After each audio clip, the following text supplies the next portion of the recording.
And the session basically started with everyone heading into this underwater castle. Nick caught up, having had a feeling that they needed to be there, which really, honestly, because of the combats, they did. Started to explore around. Most of the party ended up going up to the second floor, but Captain Flowers and Twilight stayed downstairs. As a patrolling group of sahuagin and a couple giant sharks came around the corner, Captain Flowers ducked into a room and just completely out of view, whereas Twilight dilly-dallied a little bit and ended up getting caught by them. Combat start, and they just went, nope, and literally killed her in one turn. So we had a dead Twilight, who, in spirit form, had the very smart idea to try to possess the enemies. She did successfully possess a shark, helping through that combat. Upstairs, thanks to breath weapon and lightning bolt and the such, as well as attacks, you were able to clear out a group of 18 sahuagin standing guard at a door, making it look like it was important.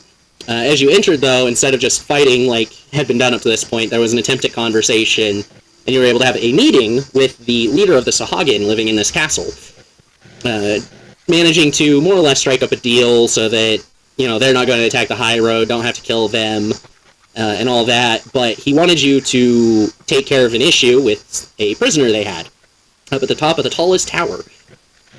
And as everyone regrouped, Captain Flowers had a phoenix tear on him and was able to bring Twilight back to life. Everyone headed up there to the top and met a dragon turtle who Captain Flowers recognized, the dragon turtle of his myth that spread around the world. And it was easy to strike a deal with it, that it's, you know, let you go free and then you leave and stop eating the sahuagin. Twilight had a little conversation with it after everyone headed back downstairs. And it wanted to give her a gift, but she said to wait until, like, everyone's ready to leave and he's actually free and all of that. This all going on, of course, after Wrath heard yet another deity, the third deity on the list, speaking in his mind and telling him that the test was to prove that he wanted to save the whole world, not just his community, more or less. Like humans being that community. Laying down the groundwork that, yeah, the point is to not kill all these people. They are intelligent, they're just not human. To which you got a score of roughly 80%, as the deity said. But then you were handed over Agnos's relics, his divine artifacts. I didn't finish filling out all of the artifact information, but I did get Agnos's done. So that is in there for you. And of course, after it gets identified, you'll have all that information on hand in-game. But you were all given the freedom to kind of just be in the castle, rest, do that sort of stuff for as long as you please, more or less. I had said you'd been in there for like 6 hours, but you've actually only been underwater for about 3?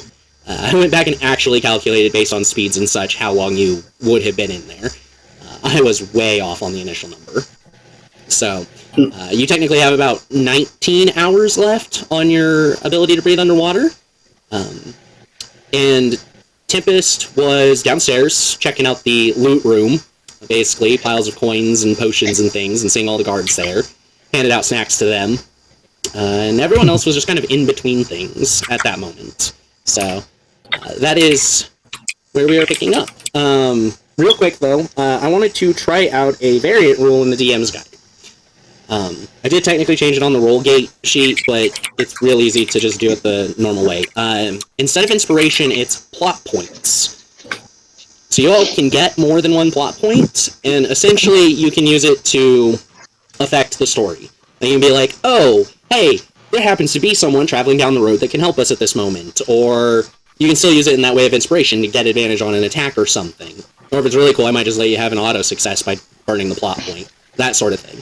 A way to interact with the story a little bit more, and as far as earning them, since you can stack them, more or less to get a plot point, you just have to lean into the story.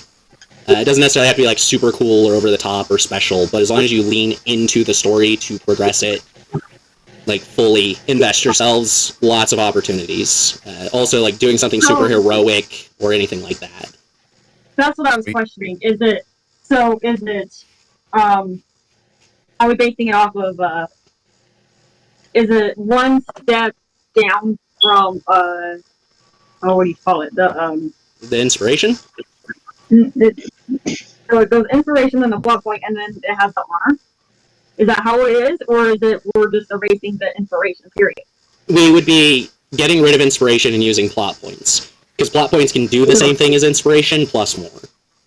But I don't want to just like start doing it unless you guys all would like to as well.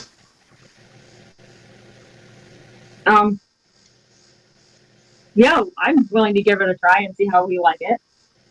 Yeah, Sounds good to me. Yeah, it's basically an opportunity for you guys to just add more to the story. There may be like a handful of things that I have to tweak or something, and be like, okay, things you don't know about what's going on, so adjust it slightly. But for the most part, it's you guys say you're spinning a plot point, this is what's happening, that's what happens.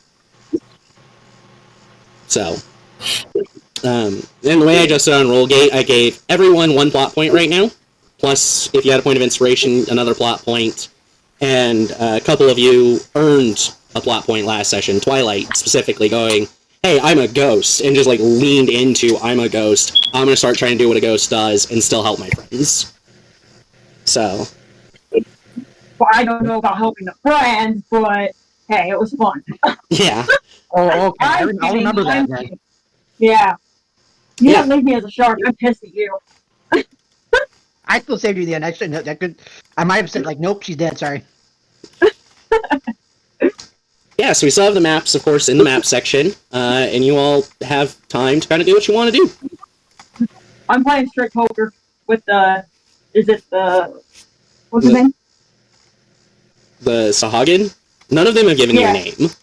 Are you talking about like the leader of the sahuagin? The one from the cage. Oh, the dragon turtle. Yes. Kind of hard to play strip poker with someone who's not wearing clothes. Also, he's been freed and he's just kind of out in the water now. They came back upstairs. Do what? Since when did he become free? I think I kind of skipped the detail. At the end of last session, they were heading back upstairs to open the cage and let him out. And so that's where we're starting. They've just released him from the cage and let him go out and do what he's doing.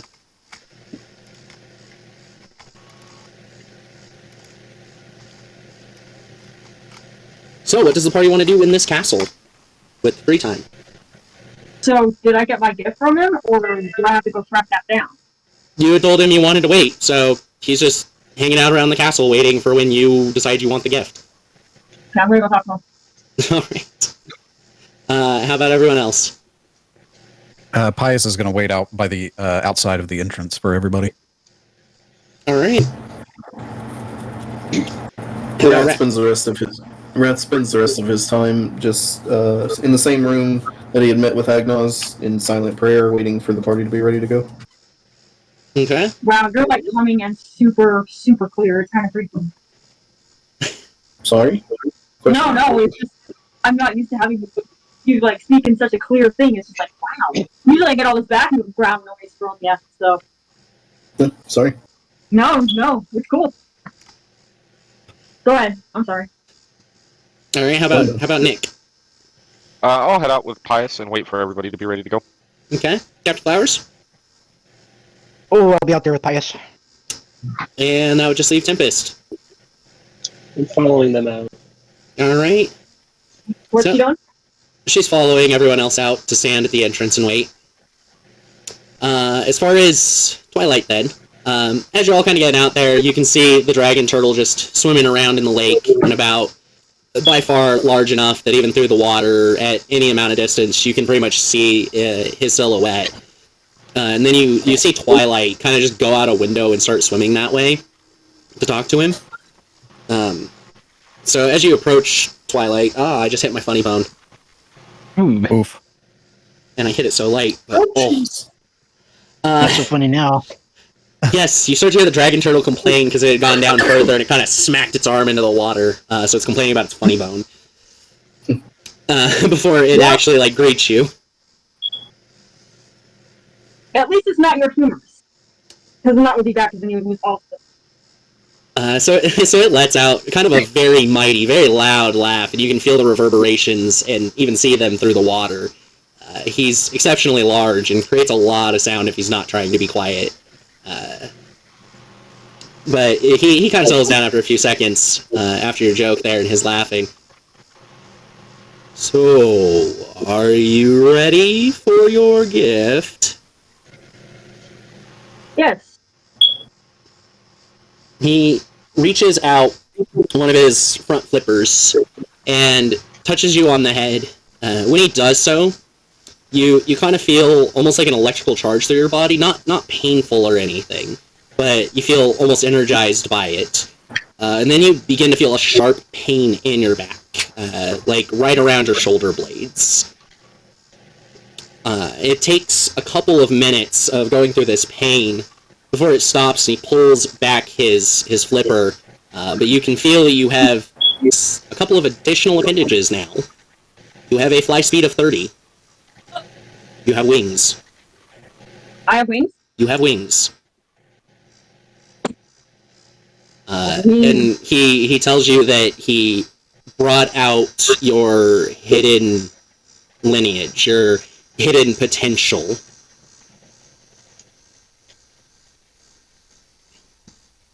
How does he know about my hidden potential and my heritage? You look a lot like an angel. I guess I assumed. I don't really know much about my background history, but I don't know what really angels look like.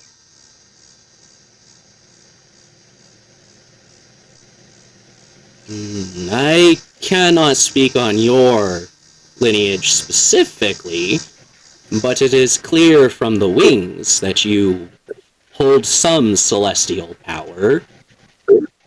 It seems like a journey you need to go on.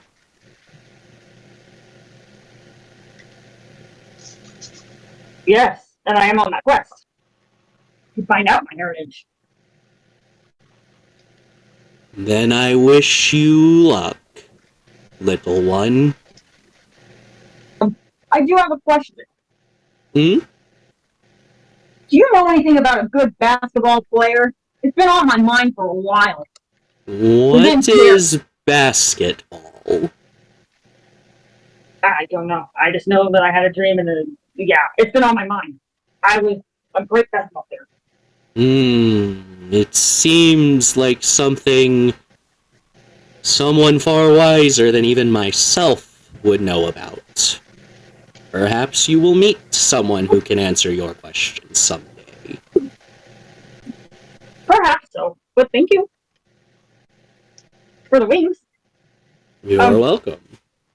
Do you want to know the equipment? No, it would not serve me very well, but I appreciate the offer.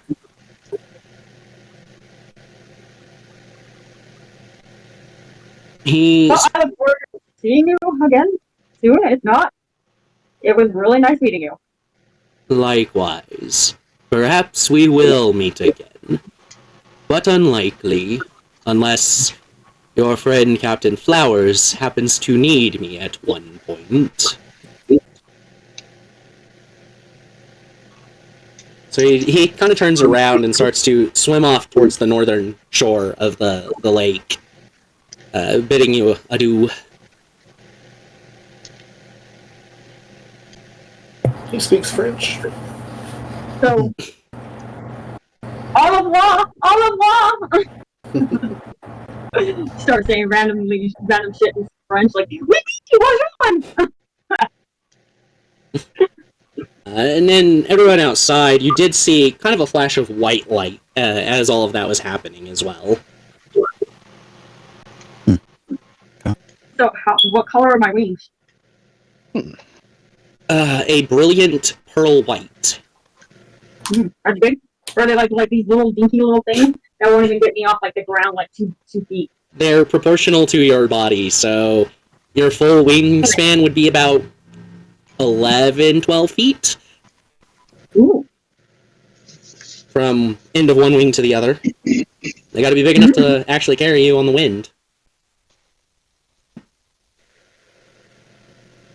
I thought it was kind of like I wasn't sure. Knowing, I don't know what's gonna come out of your hat, Jack. I mean, it could be these like cute little dinky wings that only get me like off the ground like only a centimeter. You have cute little like purple, almost bat-like wings, and every time you start to flutter them, you feel the need to say Kupo. Yeah. Oh god. It's spreading. No, you had like Down. legitimate angel wings. I don't believe in fairies. She just falls from the sky. Will I hear them? No, like there's probably about like Damn. 500 feet of distance between the two of you, between like the main group and you. So what's the speed on them? Your normal movement speed. So 30, I believe, is your normal move. Oh, okay. Because I thought I thought I got like an additional like 5 feet or something with them. No, it's basically you can fly at your normal speed, or you can just walk at your normal speed. Oh, okay. I thought you said that you enhanced my speed. Nope. I just got wings. Okay. Yep, you just got wings. Guessing you head back over to the castle then? So he's outside. So we're kind of like above water, right? No, you were in the water. And he started to swim off towards the shore. Oh, okay. So how far away from the castle am I? About like 500 feet or so.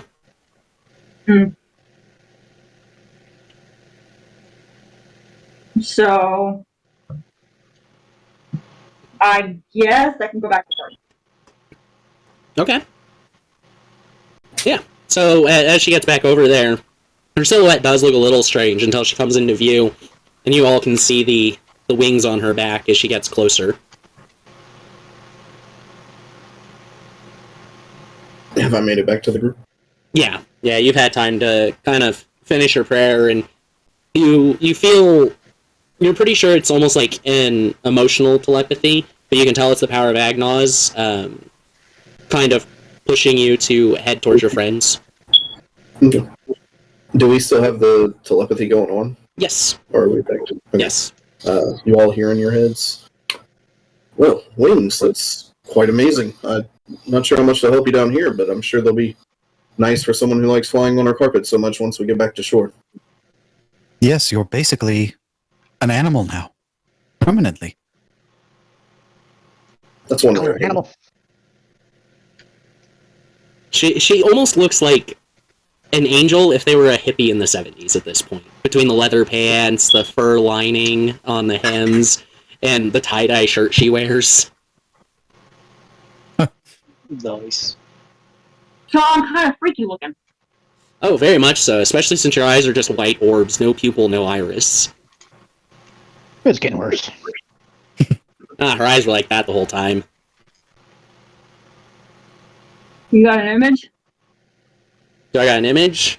It's on a phone that doesn't have Discord, unfortunately. No, okay. Well, Okay. I'm happy you have acquired such wonderful accoutrements. Shall we onward then? We got a couple of trolls to tell to stand down, I think. Yes. So we're not fighting trolls. No, we're going to tell them to stop harassing people coming across this road. Quick Why reminder, would they listen to us? with that, the sahuagin leader did say that you would need to compensate them, more than likely, to get them to agree. Yeah. What do you mean by compensate them? Give them money, items, something of value. So, I need to call Patches. go for it. I gave my Goodberry ring. Yeah, we'll get you another one. I'm not sure if it'll work down here. Yeah, as you're thinking about it, you notice that kind of like the tingle that normally goes off is there, but he does not materialize under the water.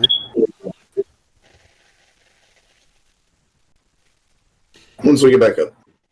Come on then. And Wrath will start just walking towards the whatever direction the other end of the bridge would be. So it'd be more or less northwest. Yeah. Is there a wishing well in the castle? Nope, not that anyone saw. Can I roll to see? If you can convince everyone else to wait for you to explore the castle. It's not a small castle. Hey guys, do you guys want to see if there's do an investigation real quick to see if there's Would you? Go for it. No, that would probably take hours. Well, if everybody is listening. I mean, it's a castle. It would still probably take hours. And they kind of own it. We're just gonna go rooting through their shit. Yeah, that's kind of a bad idea. Yeah. Okay. Well, onward. All right, To the bridge. after another couple of hours, you manage to get up over towards the shoreline. You can kind of see the bridge's shadow through the water up above. So you're able to swim up and climb up onto the shore. Follow the slope, even if you want to just walk up to the shore. And as you all kind of exit the water, you can see the trolls quickly ready weapons. Ah! You avoid toll! And down. Darn. Do you know where we come from? You come from water like sahuagin. Yes, we just met with them. We're going to need you to stop your harassment of everyone traveling through here. We're here to pay you to do so. And he'll pull out... How shiny is that ore that I have? The magic ore? Yeah, hold on, I'm trying to find the name of it. Tetrasite. So it has a soft silver glow to it. And it's fairly shiny, like refined steel is, as well. I'll pull out, 1,700 gold's worth of it and just start piling it up at their feet. They kind of stand there and their jaws just drop, and they're kind of just now gaping mouth, like in amazement at this steel, or at the ore, because it's extremely rare. And they seem to know about it. Okay. I'm definitely doing the same damn thing. I'm giving them that look like, what the fuck are you doing? I'm paying them like we discussed. I didn't say anything. I just looked at you like that. Oh, sorry. Telepathically, I was The moment you broke the surface of the water, the telepathy seemed to have ended. He's mine. I hope this is enough. Also, we'd like to maybe in the future discuss possibly paying you more for help in keeping this road safe from anyone who might be harassing people traveling by. In future discuss? You discuss, or send someone else discuss? Could go either way, we're not sure yet. But I'll tell you what, we'll make sure that the sahuagin are included in the discussions. Oh, okay, how long? Give us about a year. Okay. Perfect. Well, on you go, lads. You see them kind of head back down the bridge, back down to where you started. Presumably, wherever they're kind of based out of is down that way. Okay.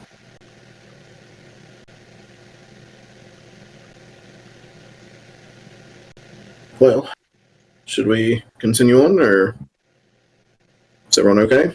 Yeah. Yes. Keep going. I'm just fine. Keep on trucking. Tempest, how you doing over there? I'm all good. All right. I guess we'll try and get some more traveling. I guess while I'm doing the travel on the top patches. Yeah. Once you start thinking about it again, you get patches to appear, and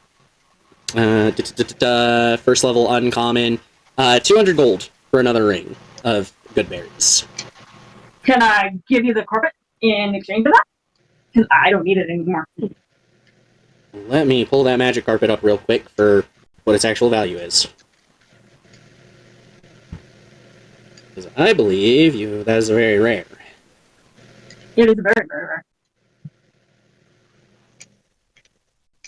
That would mean that it is worth way, way more than that ring.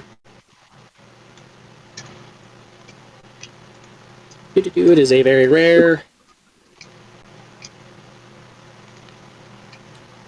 So you don't have to take out any gold, and instead you get the difference in value which you can sell things for half price, which would be 10,000 gold minus the 200.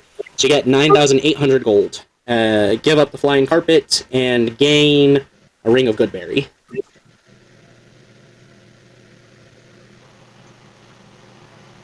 I lean over to who's right next to me. Pretty much everyone's like right there. I'll lean over to Captain Flowers and I'll say, "Is this a good deal? I feel like I'm getting a little bit ripped off." Captain Flash just looks at her and goes, "It's a good deal. I should take it. You should take it. You should all take it." Pius? Is this a good deal or am I getting ripped off? Seems legit to me. Okay. Yeah, let's do it. Let's make the deal. Alrighty. The deal is made. I've already added the gold to your inventory. And I want 100 suckers.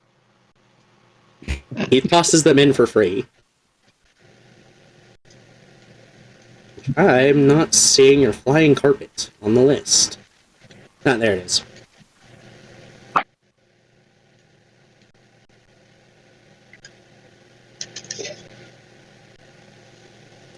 Stop lagging out.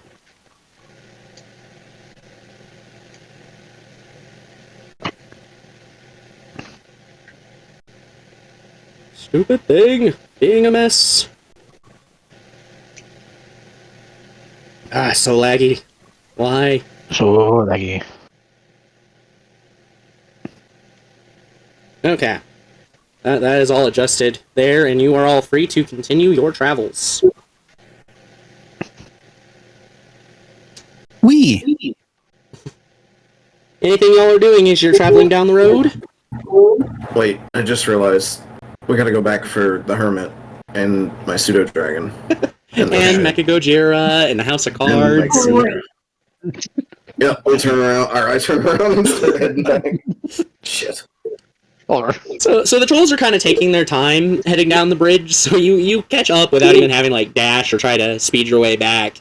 Right around the time they get to where everyone was on the bridge, is when you get there, and they stop and they kind of like look at them just sitting on the bridge with a look of confusion, and you can hear them kind of speak not to the hermit because he's very nervous at this moment, and they actually speak to Mecha Gojira instead.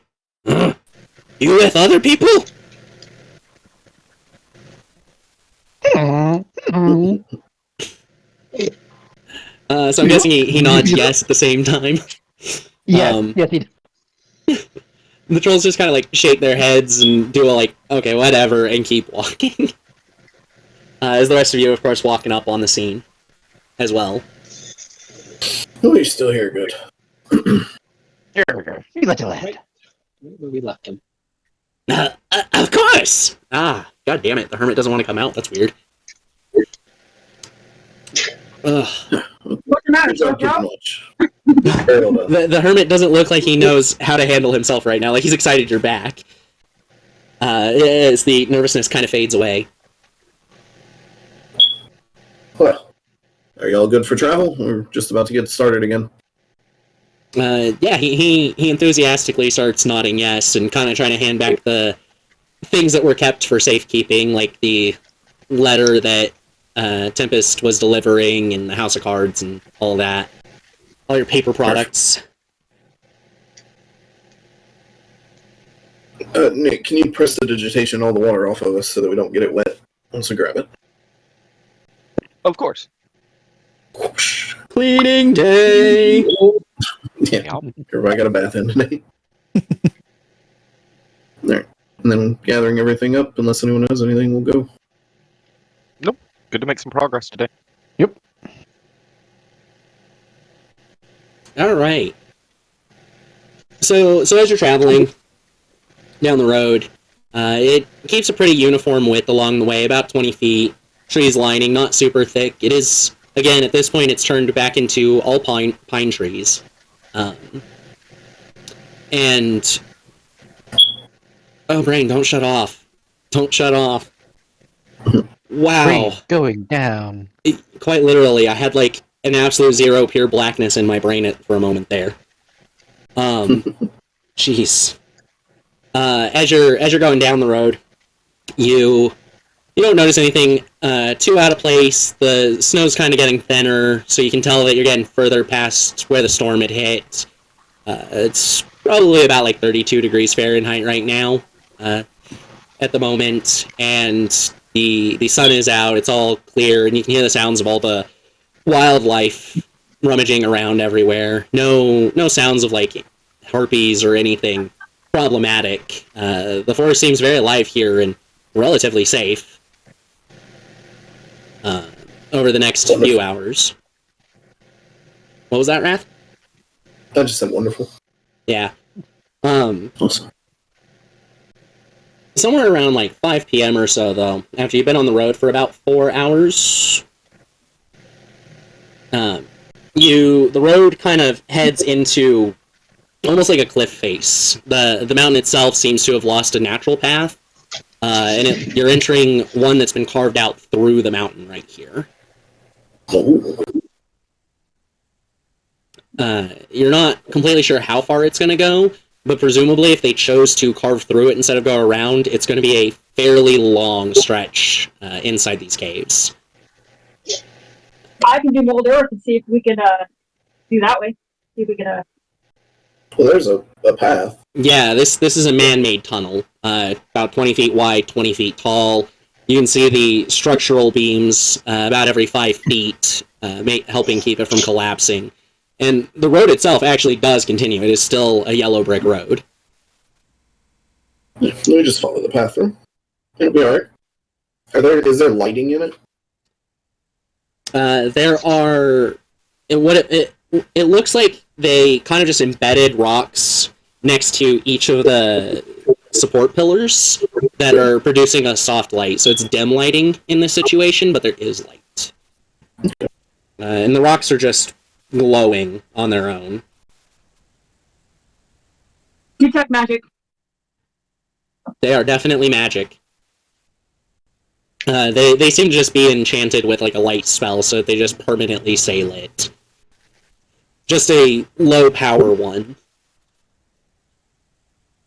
Oh, before I forget, here's your underwater device back, and I hand you the blow pipe, whatever you want to call it. The oceanic blowgun. Yeah, that one. Thank you. Sure. But anyone have any reservations, or should we continue on through? How big's the rock? Like the light rocks? They look to be about the size of softballs. They're also placed like every 5 feet on both sides. I know about the torment fragments, right? I just don't have mine. Yeah, you definitely know about the torment fragments. These don't look like that. They just look like normal rocks that have had a light spell put on them. I was wondering if maybe the torment fragment how it would react to the rock. So you're gonna ask someone for a torment fragment? I mean, I was just curious to see if you know what I mean? Yeah, I was just curious if there would be a chemical reaction with the rock and the torment fragment. How does that sound to Nick, the one who's actually concerned with trying to test these torment fragments? So, from my understanding of the torment fragments, when they interact with magical objects, most of the time it amplifies whatever you do to it. So, if we put it near light, it will just make the light brighter. There's only way to find out. Yeah, I mean, we can easily test it. I'm just stating that this is, from experimentation so far, this is the result I expect. The hypothesis. Or, based on our current luck, we could be fighting a stone golem in the next few minutes. You never know. That is also possible. I think we could handle a stone golem. Sure. It's fine. I'm totally down for this. What about you, Tempest? I'm ready for when we fuck up. Oh, right. Let's fuck up. Let's fuck shit up. Alright, and I'll pull out, not the one out of the pocket dimension, but I'll pull out the smaller one that I have. And I'll put it up to it. Because the one in the pocket dimension scares me. It is staying there. It's that big one, right? Yeah, it's the double Yeah, one. What is in the pocket dimension? Yep. Let's not. Yeah, so you carefully grab it out, avoiding touching it, since you've had nothing but negative experience in that. And as you kind of put it up to the light, one of the rocks, it's not just affecting that one. All of these light rocks seem to be connected, and all of them light up to like daylight brightness, kind of blinding all of you for a moment as you go from dim lighting to, oh shit, I just walked outside on a sunny day. A couple of Amazing. you probably sneeze thanks to the Achu effect. Err. I never would have thought they were all connected that way. Interesting. Good call. Twilight. Yeah, that's an interesting. So what exactly happened? I had to walk away from my computer for a second. All the lights seem to be connected, so all of them lit up to like full daylight brightness.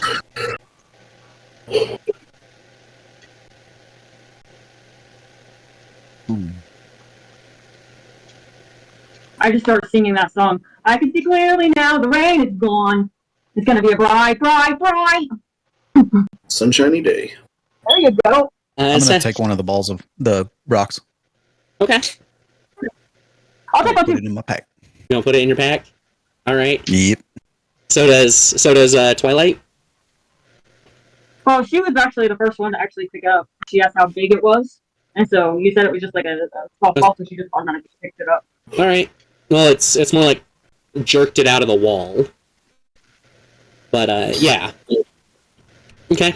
So yeah, you guys can add light spell rock or light rock to your inventory. Perfect. How long do you think it'll stay this way, Nick? Do you think it was a full recharge, maybe?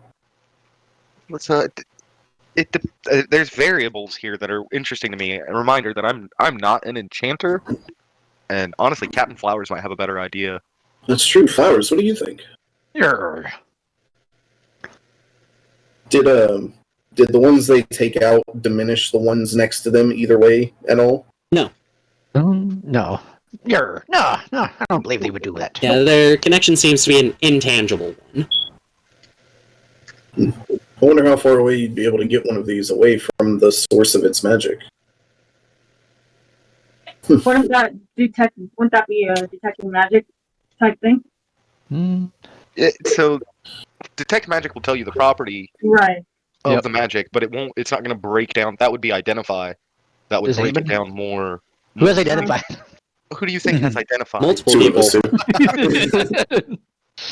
So Who called me consider default? this, Nick. Consider something like this, where you'd be able to bring one of those orbs to a distant place and still use the Torment Fragment as a battery to charge these things indefinitely, but from a distance. Well, I think they're already charged indefinitely. We're not.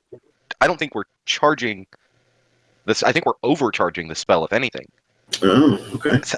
Kind of like they perpetually create And their they're own changing magic for the enchantments. light. Yeah. Well, not Uh, only that, but my understanding of enchantments is there's normally like a limit on what you can put enchantment-wise. The bigger the enchantment, the more of a thing it costs. Material, size, they're all variables when it comes to enchantments. Right.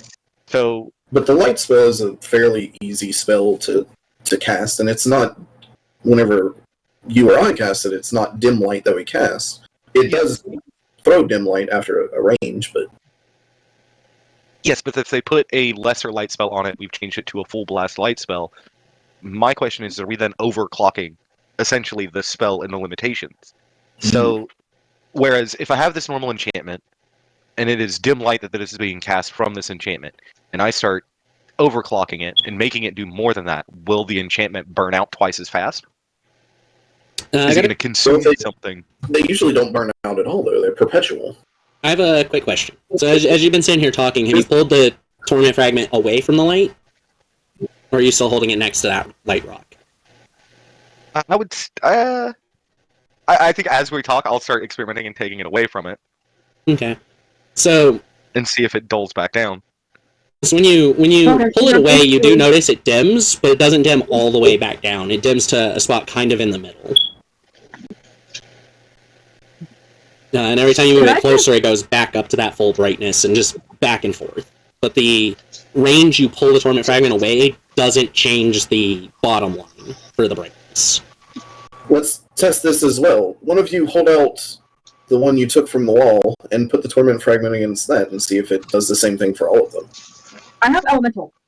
I have elemental. I don't know if this would be a useful tool. Absorb elements?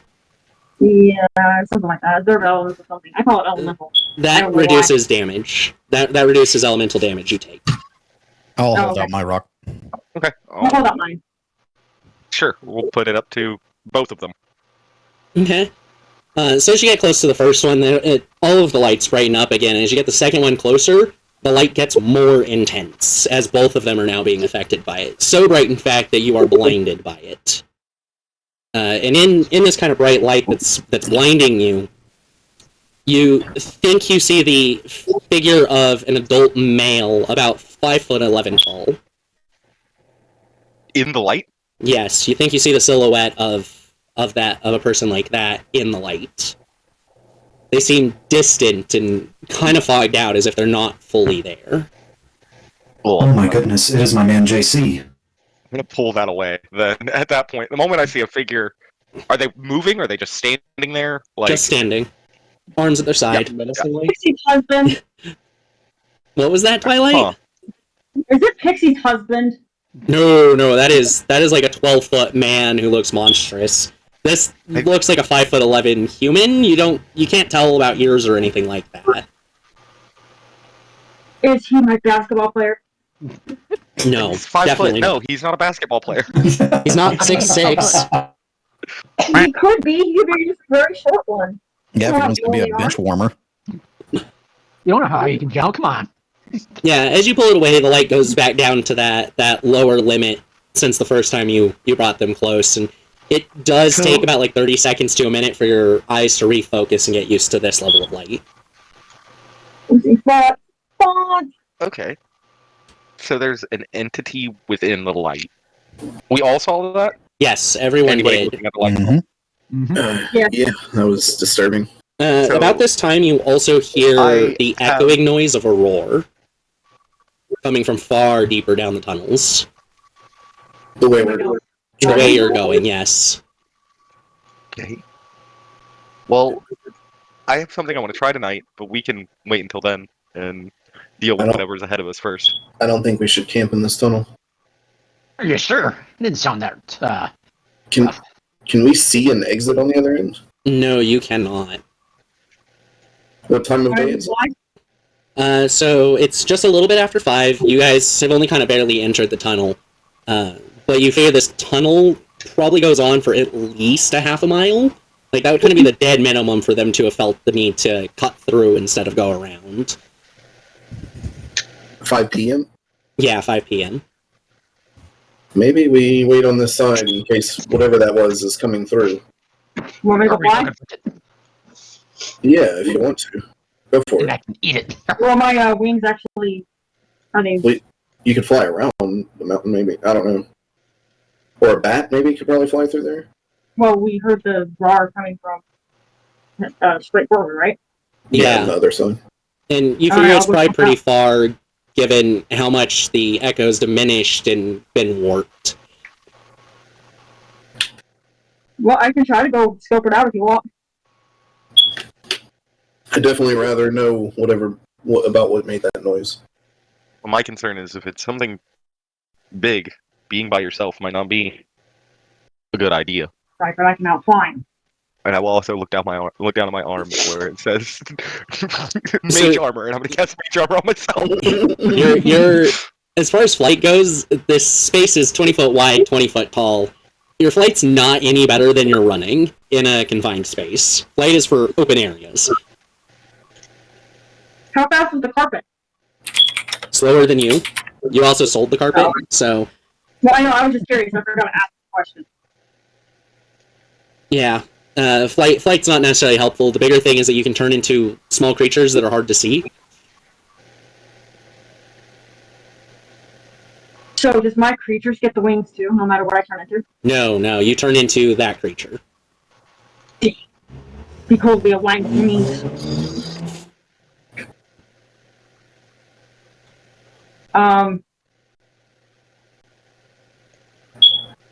I could do a jaguar.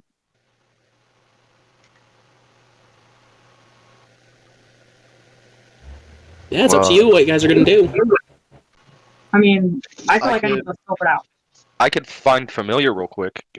By real quick, I mean give me 10 minutes, and let me ritually cast find familiar, and then I can have a bat or a owl that I can send out that we don't have to worry about one of us getting like. So if it is something that will try and ambush or kill What a about thing, a pseudo dragon? well, the pseudo dragon is real. The familiar will just be like a thing I spawned from the Fae.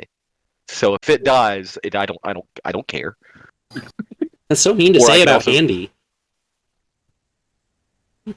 A different familiar, not Handy. Yeah, why don't we have Handy do it? We Because forgot about Handy. I don't want Handy to die. He's different. He's different. The other thing I could do is I could just send Luis in, but we'll be here a while also for that. He's slow. He real slow.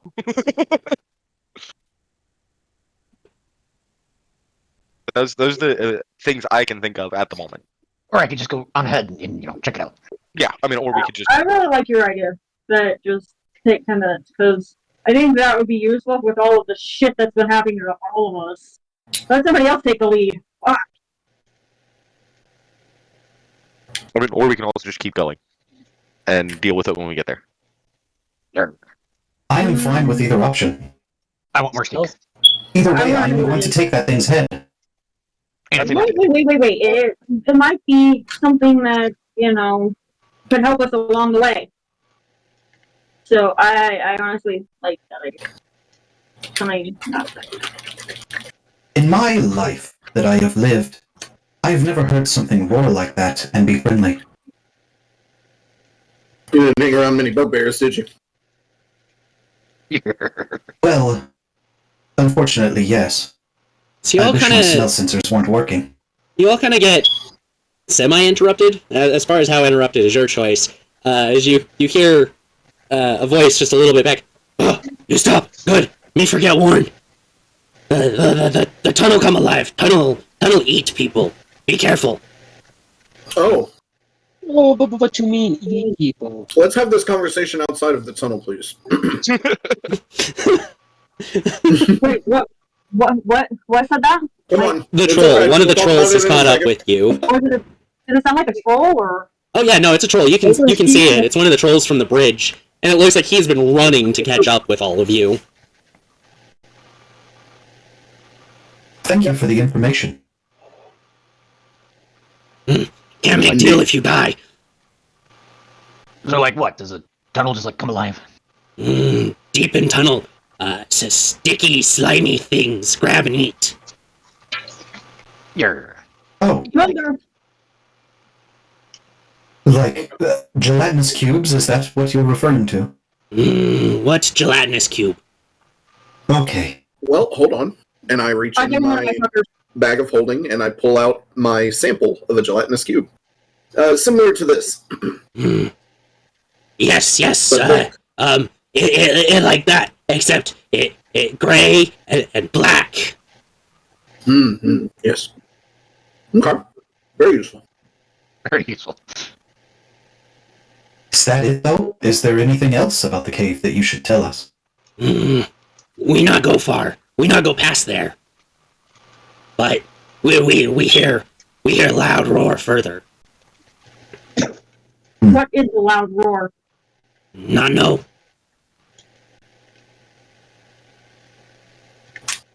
When's the last time anyone has come through this cave? At least 10 years. Amazing. Did they make it out? We only know they come through cave because they come from here to us at bridge. Right. There. Well. Thank you very much, my friend. You're welcome. That was quite astute. So whoever's first is lunch. Wait a minute. So we can't go through the tunnel. Where should we go? 'Cause it's like we're at a dead end. So. Well, we're going through the tunnel. It's kind of our job. Want to? We're not listening to him. He just said, We're not going to be able to, unfortunately, no. Yeah, part of our job is clearing out the things along the high road that want to kill the other things on the high road. So, Yarr. And now that we know it's not the tunnel itself that's eating people, we kind of have to go clear it out. But I honestly am pretty tired from our adventures underwater. I really do think we should camp out on this side. I mean, it's not like we're running low on time or anything. True, I agree. My servos need some attention. Yarr. I agree. So we're actually going to be cliff camping. Got it. Yeah, that sounds like fun. And we're doing it real style because we've already used the House of Cards today. Oh, no. Oh, yeah. Is there snow All around right. us? I forget. Is there a what? Snow around us. I forget. Yeah, Yeah. but it's only like maybe like an inch deep. Damn, no igloo. Yeah, you figure it's probably going to drop to like 0 or below Fahrenheit tonight once the sun actually goes down. Nick, I have a question for you. what's up? I was thinking, since we don't have the House of Cards, you have a spell that I saw in your book. I was wondering if I might try to cast it from your book, much like I would my own, if I had the spell. Would I be able, DM, this is a question for you, I guess. Would I be able to ritually cast a spell from Nick's book? Yes. Yes. Like by raw, if a wizard like finds another spell book, they can cast from it or copy the spells. So, yes. Yeah, just from a raw standpoint. The tiny hut spell, I figured we could at least each make one and have, our party be relatively comfortable. Oh, I'm going to call Patches. That's fair. Yes, what do you want, Twilight? So we're in trouble. We use the House of Cards and we need shelter. Can you provide it for us? I can provide several options for you. I could provide another House of Cards, for instance. Just for the use and then just for the night? I mean, Oh, no. I can sell you. yeah, of course, you're going to sell it. So, okay, yeah, I hear it. It may be useful to have more than one option on hand. What other options do you got besides the House of Cards? What level is Tiny Hut? I don't actually know. Hold on. It's in your spellbook. You should know this. No, it's in not my Nyx. spell. It's It's in in mine. It's a Nyx. third level spell, actually. So it is within your levels, and if I remember correctly... Well, the reason I'm asking is I have ritual casting, I just don't have that spell in my book. Spell scrolls... so he so also the offers other- up that he can give you a spell scroll for that spell. He can sell you those as well. No, I'm good. I'm just going to use his book. Okay. What else? Pretty sure Nick wouldn't stop me from copying the spell.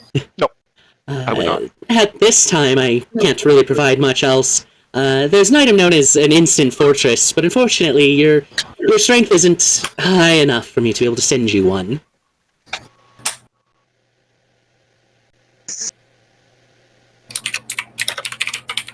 I mean, what about like a tent?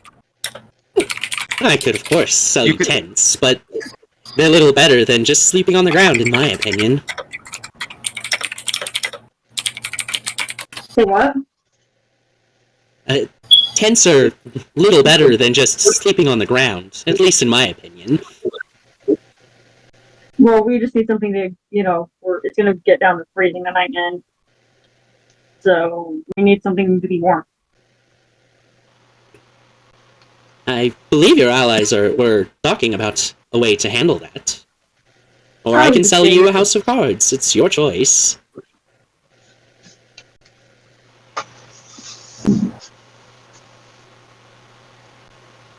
How much is the House of Cards? House Cards is an uncommon, right? It's a green. What's a green? Yeah, uncommon. Yeah. Uncommon. 200 gold. Okay. So you're gonna buy a House of Cards? Yeah. Dun dun dun dun. Subtract 200 gold from your gold and add House of Cards. to your inventory. Yay. Yay. And now you all have 2 of them on hand. So so now that I have 2 houses of cards, I can make it bigger and better and taller and just, it will be miraculous. You have one, Wrath has another, and I mean, maybe you can put the 2 together. No, he gave it to me. Yeah, I don't have any. Yeah, okay, I forgot about that. Yeah, you have 2 house of cards. I mean, you could try to put them together, except one has already been used, so it won't work again today. Oh, I know. I was just thinking in the near future. You know how awesome that would be? A giant 80-foot house instead of 40-foot? Yeah. Oh my goodness, You it's like wouldn't a house, it's like a mansion of cards instead of a house. But this one comes equipped with a bowling alley and 2 swimming pools and an open bar. So we're good. Well, it can only be made of cards, so that would be very interesting. Bowling balls made of cards, that would be interesting. Yeah.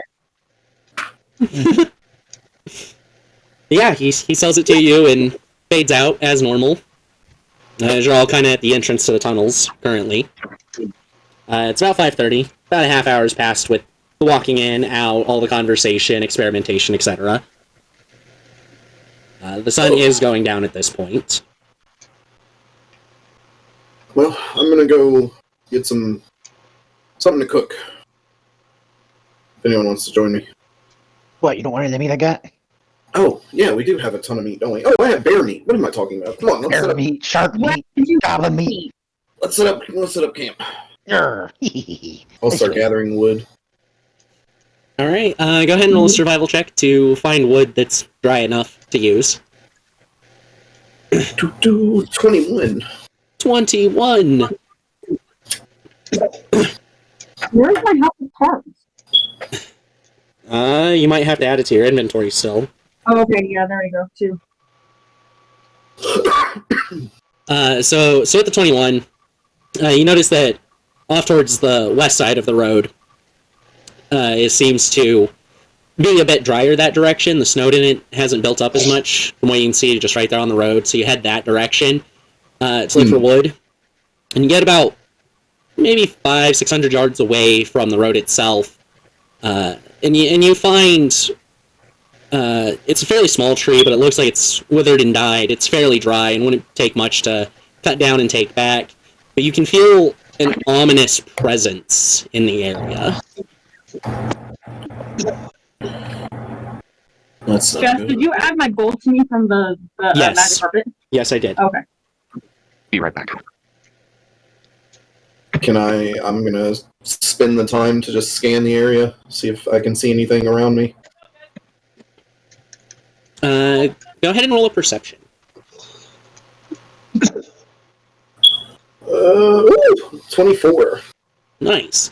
So as you start to scan, you notice it quickly. Your kind of like natural magic inside of you as a sorcerer seems to be what's really detecting this. Is you, for just like a flicker of a moment, you feel like you actually see a very dark aura in the distance before your eyes spot what looks like a small keep ahead of you. It's a bit of a distance still. But it seems to be worn down, parts of it crumbling off. I watch it for a good solid 5 minutes, making sure, do I see anything moving around it, in it? Any lights in it? Kind of just studying it from what I can see. You don't see any lights, but at one point you do see, with the distance, it's hard to make out a lot of detail, but you see something humanoid on kind of like the roof of it, and it falls over the edge of the wall that's up there blocking it. You don't see that every day. Oh, can I tell it hit the ground? Or is it like after a minute or a second it disappears behind the wall? So it was walking along the roof, and there's like that 3-foot security wall essentially up there, and it fell over the edge straight to the ground. You don't notice anything stand back up, though. Shit. I have a question. Just out of game. If you don't mind me asking. What is it? So is this whole campaign going to be all about bad luck since it's Friday the 13th? No, you're dealing with Well, Jason. You just left a lake, and now you're finding an ominous presence. Who else would you deal with besides Jason? Yeah, Jessica. I believe I have that challenge 15 stat block on hand. No, you don't. No, you don't. If it's You not lost Jason, it must It's have been fine. Freddy. No. No. It's Chucky. He's easier to deal with. We've used one of our total messages for the day, correct? Or did we burn the other one? You use one. Okay. I'll tug on my whatever it would be called, jowl area, I guess, where my piercing is, Mhm. and Else. send a message to the group. We might have trouble. Meet me, and I'll describe, across the road this way, about 400 feet or whatever it was. 600. The 500-600 yards. Yards. Yeah, you can give him those instructions easily enough. Most of the group's used to navigating in maps, so. And I'm then going. I'll hunker down and try and hide and keep eyes on the area where I saw that figure fall. All right. So I was wrong about which horror movie villain I had statted. I have Michael Myers, and he's a challenge 23. Oh, that's not bad. Okay. That's so bad. Alright. Yeah. Anyways, no, I'm not going to make you guys deal with fucking Michael Myers. Yes, you would. I know you. No, As long as it's this is not the Artie Halloween the Clown special from yet. Terrifier. I don't know that throwback. one. I might have to look into that one. Yeah, he's probably one of the greats in modern time. I'll have to look it up. Not that I already know what we're doing for the Halloween special, so Oh boy. Okay. just don't get caught. You're only facing off with an immortal eldritch being. Yeah, no big deal, right? Yeah, No big deal. That's nothing new. Sorry. You know, the win con is non-combat. Yeah, I'm just. So yeah, all of you get over there fairly quickly. It's not terribly far away after all. And Rat, you're able to kind of like point in the direction, so all of you can see it just a football field away from you. There was a man or being or something on the rooftops, and they fell off. I haven't seen them since they, I guess, would have hit the ground. Did you get a good look at them? No, it's too far away. We should stay vigilant. Absolutely. Like I said, I haven't seen them move since, but they could be anywhere, I guess.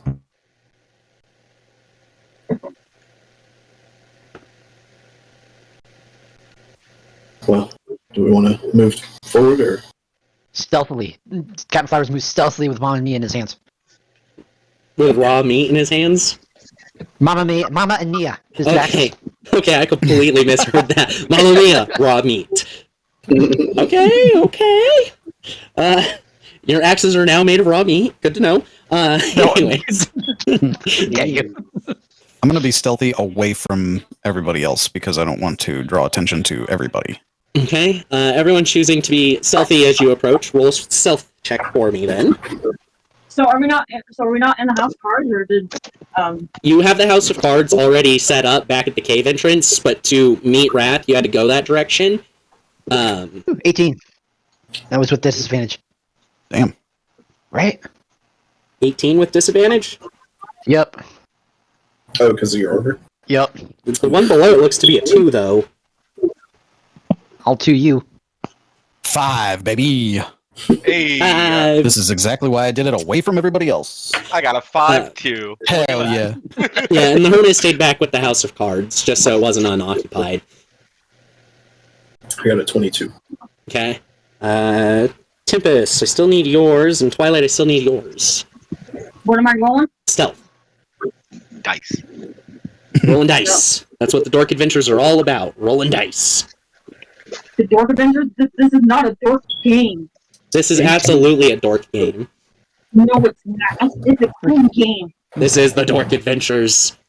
You have a no. dildo sword. It is a dork game. It is a dark game. If I had a camera and a sword on hand, I'd make a joke.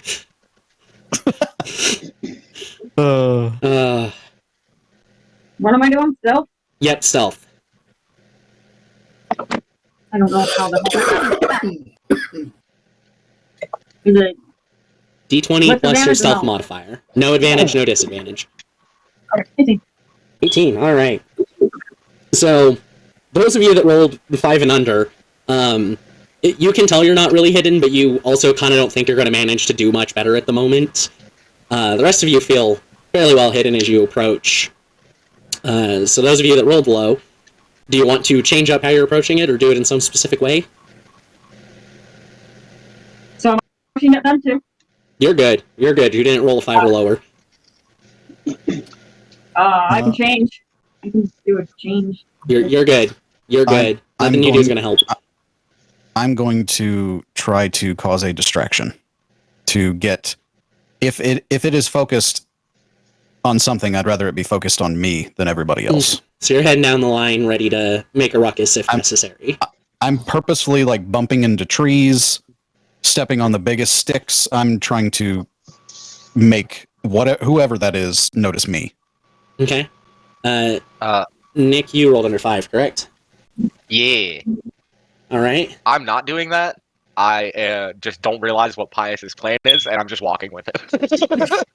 All right. All right. So as you're all approaching and you get closer, you do, Raph, you in particular, because you actually saw where the person fell. You spot that area, and you notice there's a body just face down in the snow as you're approaching. You can tell that this keep is extraordinarily old. It is falling apart. The sandstone that it's made with seems like an odd choice for the area. And there are holes in the walls from the damage that's occurred to it and how long it's been out to rot.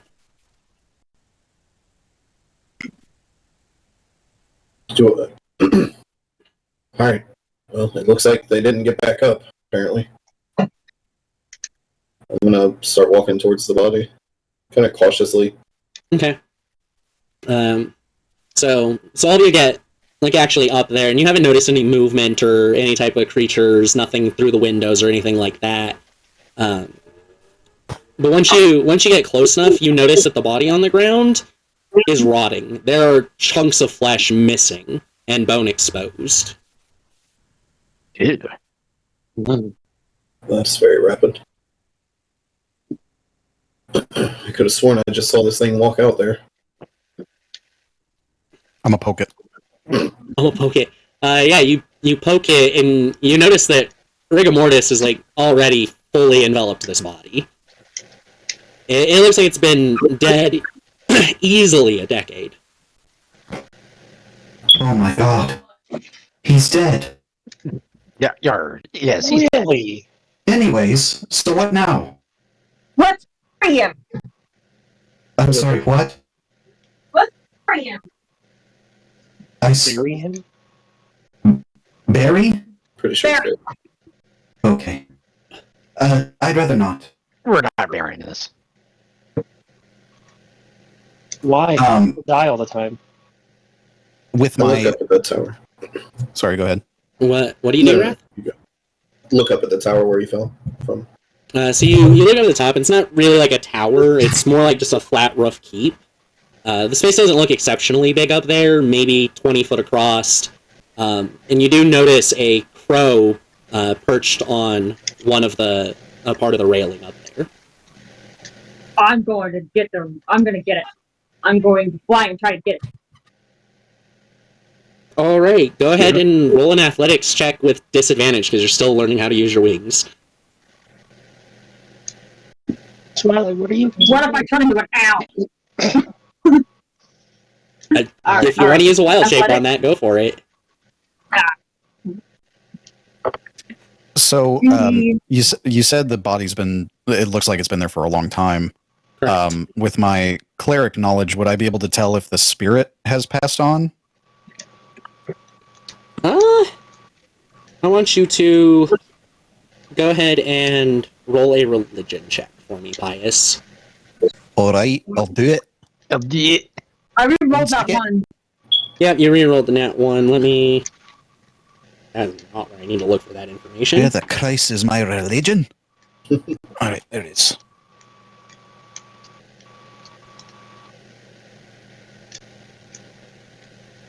God damn it. Fucking hell. Two twos in a row? Fuck me. Dang. Dice don't like you, baby. Nope. Not today. All right. So your worst roll, Twilight, was a 23. This crow might have an ability to help with that natural one, but I doubt it. What? I have a thing I want to do when we Uh, get What do you mean by the nat one? The crow rolled a nat 1 to avoid the grapple. Nick, go ahead and tell me what you want to do while I look at what I'm looking at. I'm gonna cast Here. speak with dead on the dead guy. That's a Go good talk to thing. him. That's a good one. Okay, Yeah. no, the My crow robes- has my robes nothing are pretty helpful. cool. The crow has nothing that'll help it, and you manage to just and grab it up. Pius, with your 8, you can't really tell how if the spirit's left, it's lingering nearby, it's still in the body. You don't really know with that, unfortunately. You figure the spirit would be there if it were like an undead creature. There's a chance it could still be there. Most mindless undead, their souls have moved on though. Even so. Nick, Speak with Dead gives you like the ability to ask 5 questions that it has to answer truthfully, if I remember correctly. I don't think it has to answer truthfully. Another question. The corpse during the spell fails. If the corpse was targeted of the spell for within the last 10 days, until the spell ends, you can ask the corpse up to 5 questions. The corpse knows only what it knew in life, including the languages it knew. Answers are usually brief, cryptic, or repetitive, and the corpse is under no compulsion to offer a truthful answer. If you are Okay. hostile, or it recognizes you as an enemy. Alright then. And Speak with Dead, if I heard that correctly, died within the last 10 days? No, as long as it hasn't... The spell fails if the corpse was the target of this spell within the last 10 days. Gotcha. So Yeah, so you what's the can't, like, first question then? What killed you? The purple portal.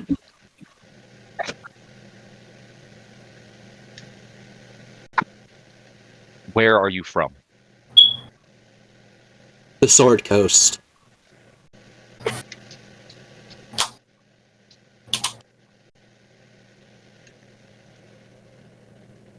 What is your name? I should know to be prepared with names by now. What is your name? Is that a question? It's Brandy with 2 E's. Helena Boy named Sue. Botrum.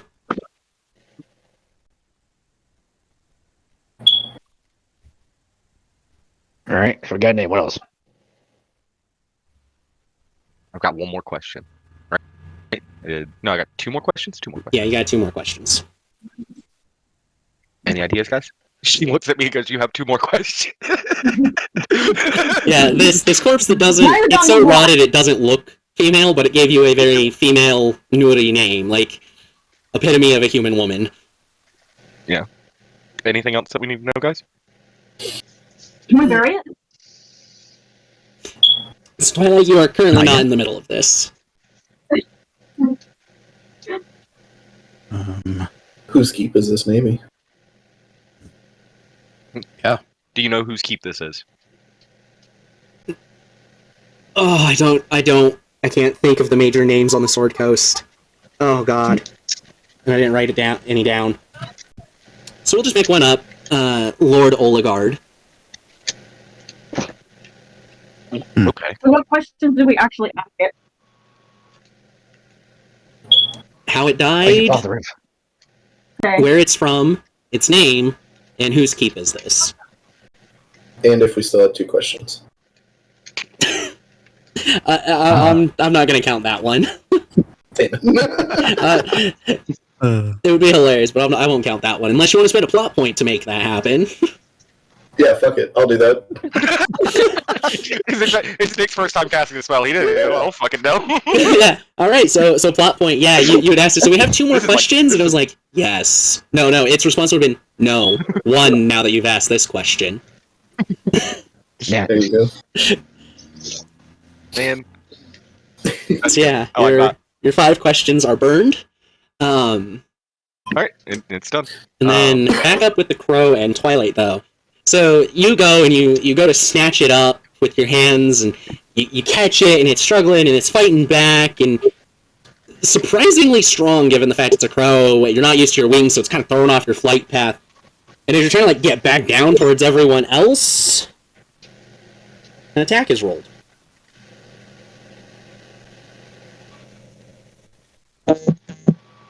With a plus 14. 22 hits you.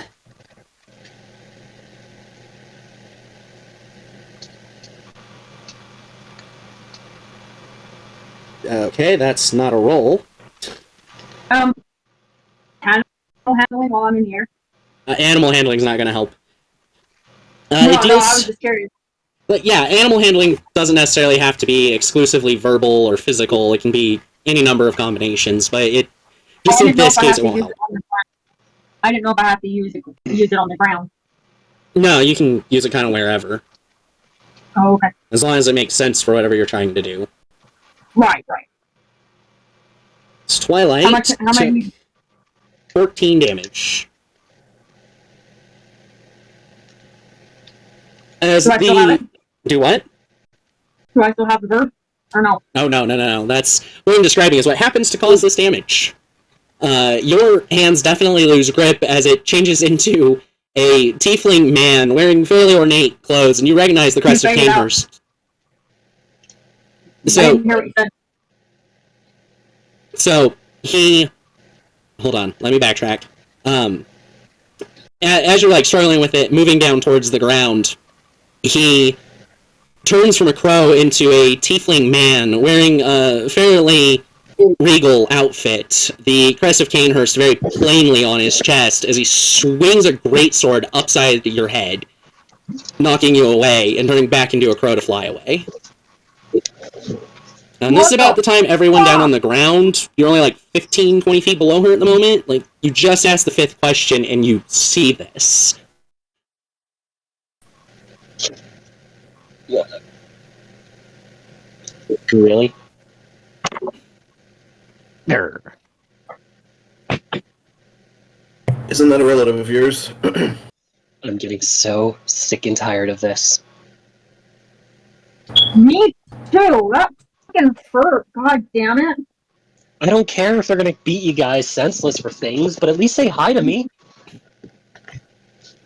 Well, you deal with it next time. If I knew, I would. I pull a disgruntled cookie from my bag.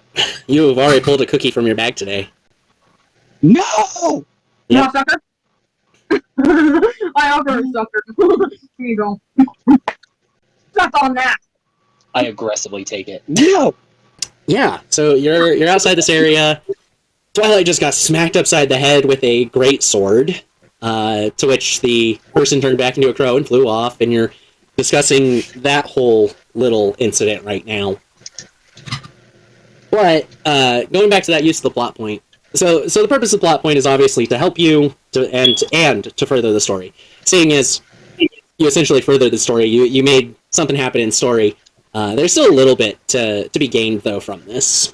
As you're all kind of talking this out, the body stands back up.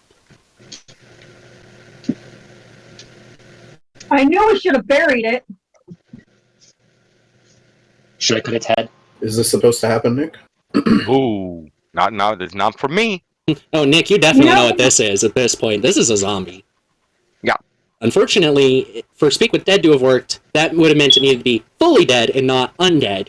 And now it's back up as a zombie. Okay. Do I hear that song? Zombie by the Cranberries? No. Oh, well, maybe. It's your head. I can't tell you what you imagine in your head. Do I get a reaction? Because I'm right there next to it. Absolutely. It's not actually a reaction. Can I take an action? I Yeah. can be more clear. Yes. Absolutely. You can take an action. All right. It's slow and it's stupid. Oh, come on, man. Don't insult its intelligence. Yeah, I'm gonna cast Inflict Wounds. Goddamn. All right, roll to hit. That is a 21 to hit. Oh yeah, no, that wrecks it. And 3d10. 7 damage. 7 damage. That's a really shitty roll on that. Inflict wounds. That is very bad roll. Are we doing a turn order? No, not quite. Well, depending on basically on this next roll. May I do Mold Earth? Are you back with us? Yeah. More or I'm less. back. She's only like 10 feet above, but Oh, okay. it depends on how this saving throw goes. Depends on whether or not it's turn order time. It got a 9, which is lower than the DC of 5 plus damage. So it collapses again. This time its limbs kind of stretching and peeling off as you see it kind of disconnecting from itself and falling apart. How anticlimactic. I don't. Can I? I know it was necromancy that obviously did that, but I don't understand why. You can go ahead and roll knowledge. Your choice, which one? Yeah, I'm looking at it from like the school of necromancy, so I'm gonna go with Arcana. Okay. Just because that's Undead are primarily 20. religion and arcana, so yeah. 22. 22. The only reason a creature would be undead, completely die, and then pop back up as an undead is because there is something nearby raising the undead. Some type of source is doing it. Okay. Yeah. Yeah, something's bringing stuff back.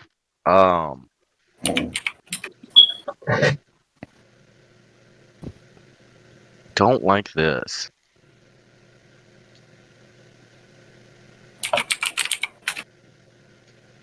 Honestly, nothing surprising anymore. Why would it be surprising?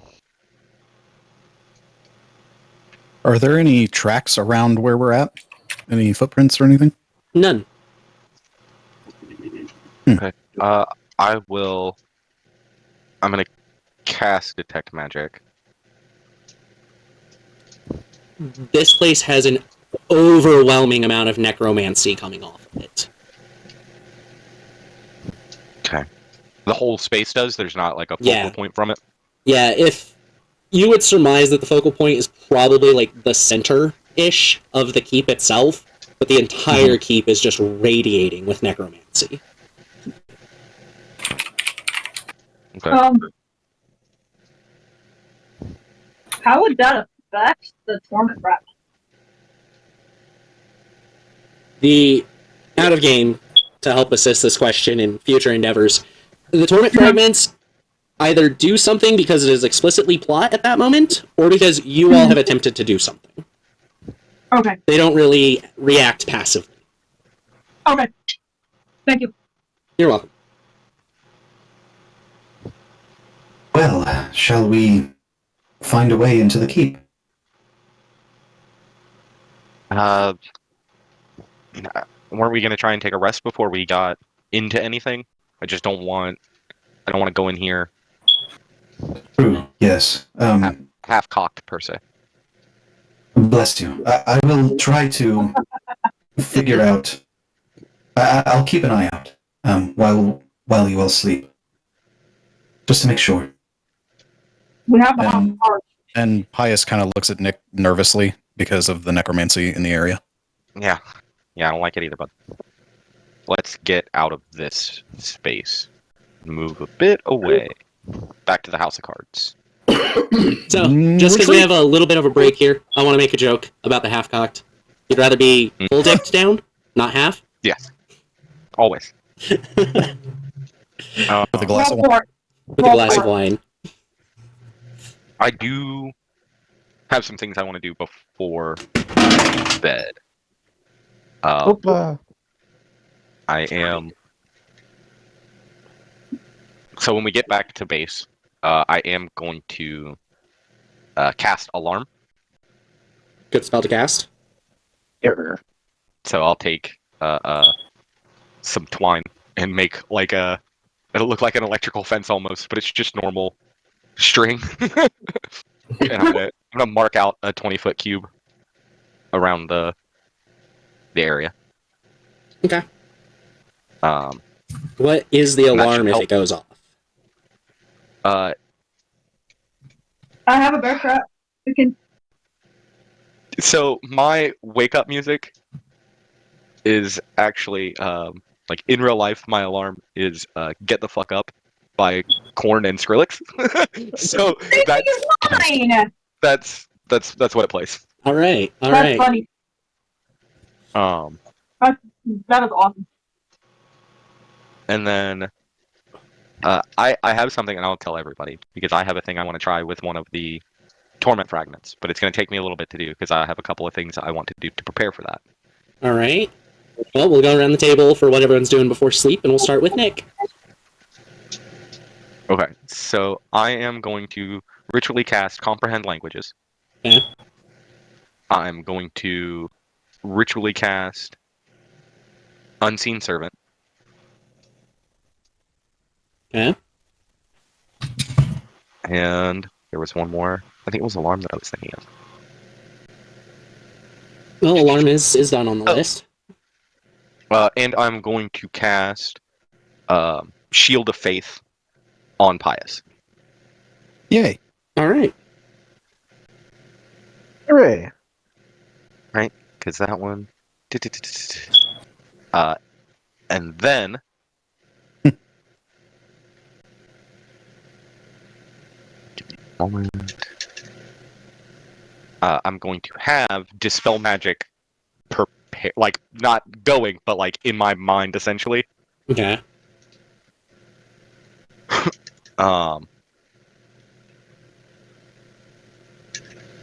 And then I'm going to, whenever we're ready, and I want other people to be ready for this when I do it, I'm going to take the Chaos Gem and put it in the Unseen Servant's hand.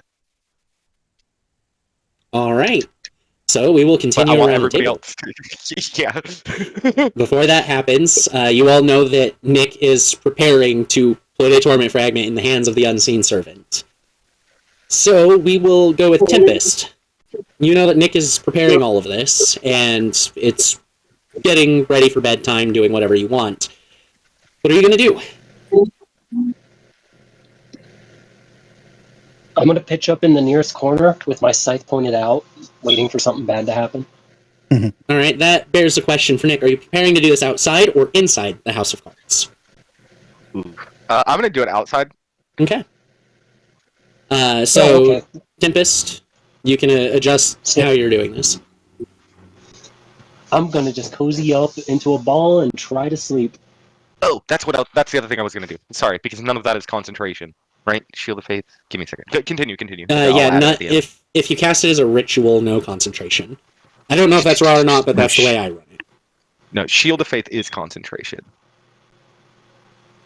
All right. Sorry, I'm not going to do Shield of Faith on you then. Because I need to Sad robot concentrate. noises. Sorry. This is going to end up being better. I'm going to put the Chaos, before we get started, I'm going to put the Chaos Fragment in front of the Unseen Servant. Not tell him to pick it up yet, and then put him in a box of Wall of Force. You're going to put a wall of force around the situation, okay? Yes. Yeah, I think that's better than just giving you +2 AC. True. All right, and Tempest is going to go ahead and just head to a room and more or less just sit and relax, because it's not really time for sleep quite yet. Oh, okay. It's only like 5:30 p.m., so you've got a few hours till you would normally go to sleep. Okay. We'll do Pius next, then. Pius.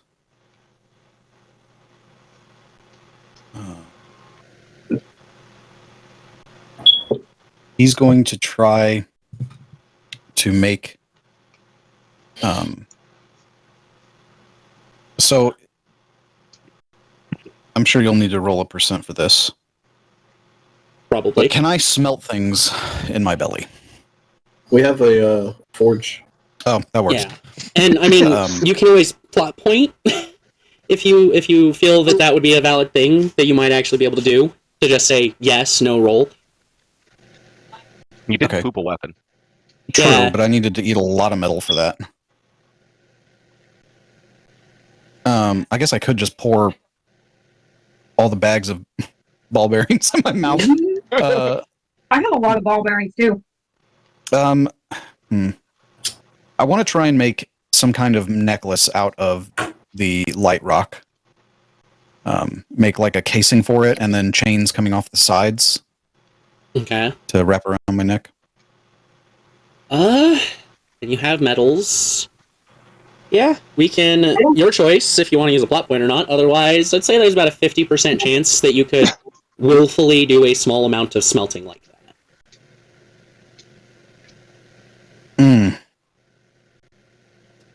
The one real limitation to plot points is before knowing the result of the thing, you have to say you're using the plot points. So Yeah, I'll do it because I don't want to risk it failing. I want this. you want this. All right, then you have I want it. You have a mini smelter that helps with small metals. So something like a basic necklace chain would be in parameters. Perfect. I'm going to work on that. All right. Just because it's just a natural kind of part of your body, that you are happily surprised, of course, that you can do this. It doesn't really take too long, seeing as you have like a good 30 minutes of ritual casting by that point. You're able to get that done. Sweet. Wrath, how about you? So first, I'd like to ask Nick if he can help me ritually cast Lehman's tiny hut. And I want to put it where Pius normally sits on watch at night. That way, kind of guarding that. And then I would ask Nick if I could spend the next 2 to 6 hours, depending... How early in the afternoon is it? It's about 5:30 p.m. Bed's normally around like 10, 11 for you guys, depending on how early you want to get up. Yeah, can I borrow this for 6 hours to copy the spell? After we do this, absolutely. Okay, well, at least help me set up the hut first, before we do this. Yes, I will help you set up the hut. Okay. And wait. Well, go ahead. No, we should set up the hut afterwards. Why? Because if he leaves the hut, then it crumbles. If I leave the hut, it crumbles. Yeah, are you going to stay in the hut if this I was going goes bad? to, yeah. Okay. Yeah. Just to have a place of refuge. Okay. That's fine with me now. For all of us, honestly. Let's be real. Everybody get in the hut. Yeah. The tiny hut is more defensible than the house of cards. This is our nuclear bomb shelter, if you will. We've got... Someone gonna come collect me?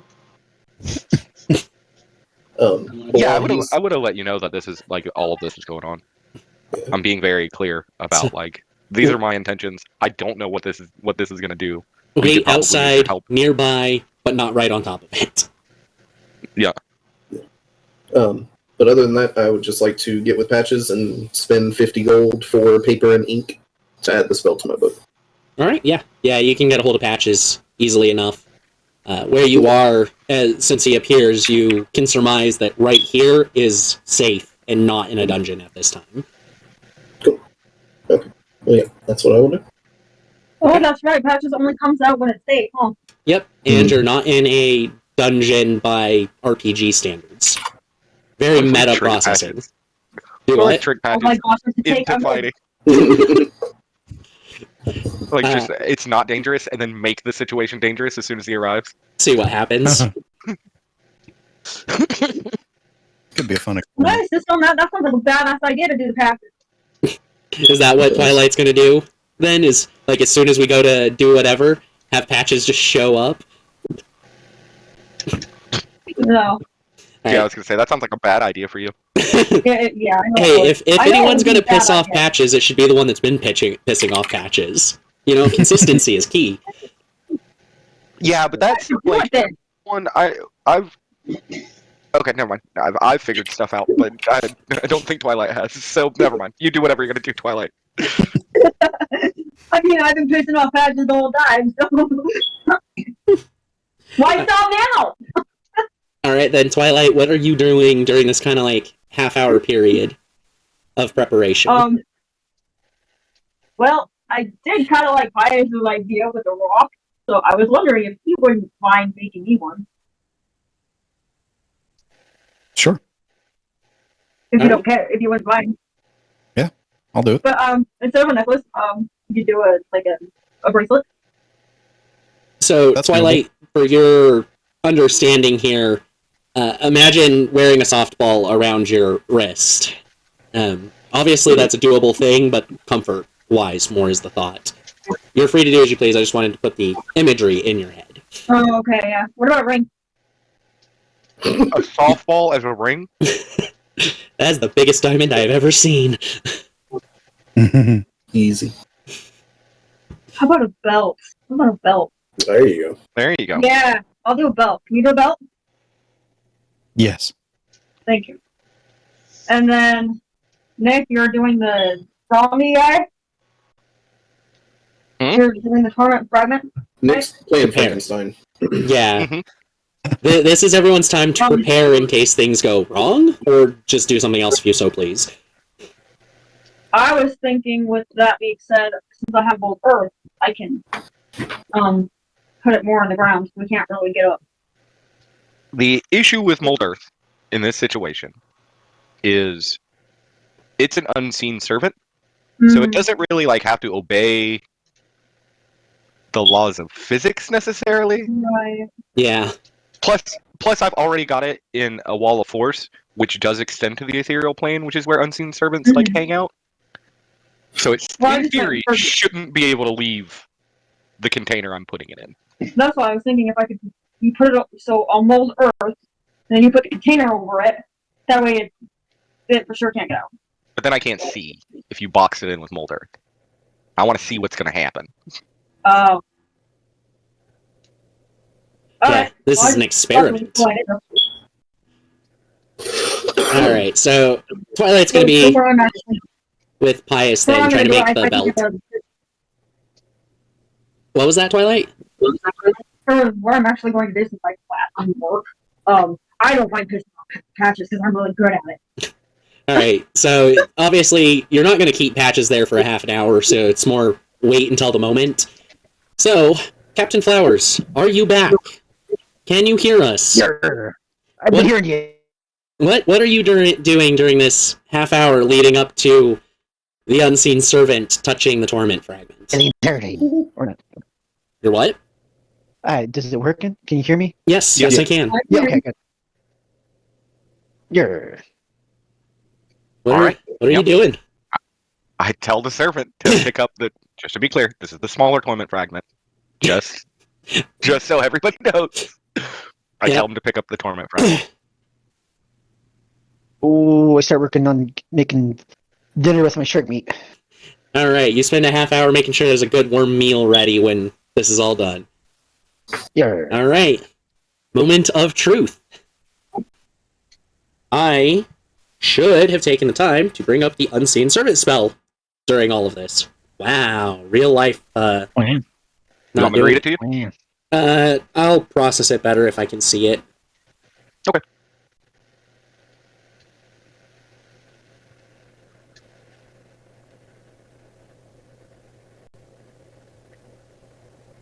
Okay. Well, I had to check. Alright. So, as it takes the torment fragment into its hand, it becomes not so unseen. Yep. And this being this kind of shapeless, formless, invisible creature is presumably something beyond typical understanding of the human mind. So, everyone, go ahead and roll a wisdom save for me real quick. As your minds try to process an incomprehensible eldritch horror. So we all went outside, is that right? Yeah, you're all capable of perceiving what is going on currently. And Patches is standing there as you plan to summon him right before this happened. Oh And my what god. did you roll? Wisdom saving throw. Wisdom saving throw. DC 15 to avoid all effects, and progressively worse things at lower rolls. 21. Yeah.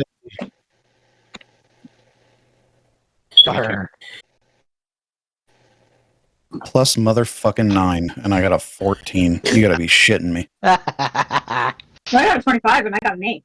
Well, I'm so fucking happy for you. I know. Thank you. Just be glad you're not me, Deuce. Oh, God. Uh-oh. What Well, Wrath we're in get? this together, brother. Wrath got a natural 1 for 6. Oh, Christ above. Okay. You did better than 5, so the tiered DC is coming in increments of 5, so at least you're not getting the worst. Yeah. How about Captain Flowers? Captain Cyrus rolled a 21. 21. Nick? 22. 22. Tempest, you still need to roll. Obviously, over 15, you guys are good. No ill effects. You can't really truly process this. It's just very beyond recognition. Your mind tries to form some type of coherent image, and it appears to be like a small child, a boy, maybe, whose body seems to almost be made of a mass of tentacles, shaped into the form of a human boy.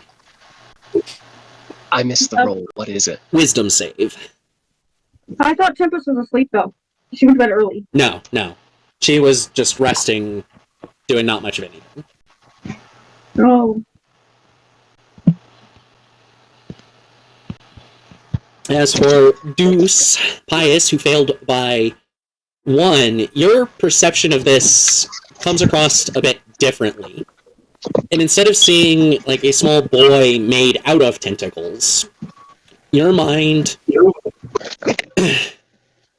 What would Pius's biggest fear be? As of right now, in this moment, it would be losing all of his friends. Oh shit. I have a suggestion. Yes. Okay. Because of the necromancy that we just left and the zombie coming back, your mind would also probably be thinking of Akron. And raising my friends from the dead. Yep. There it is.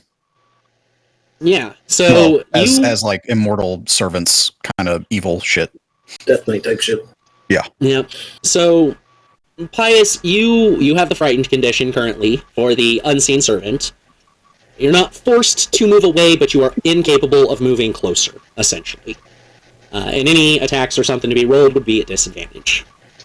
As you see Nick's body in this space, flat on the ground, face in the snow, holes punched through his body, just recently deceased, as it begins to rise as a zombie.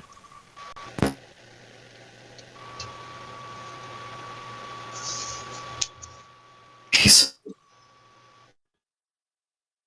What happened? And he just stands there, mouth agape. All right, now we have... He's falling to his knees at this point. Yeah. Now we have Wrath, who failed by 5 or more.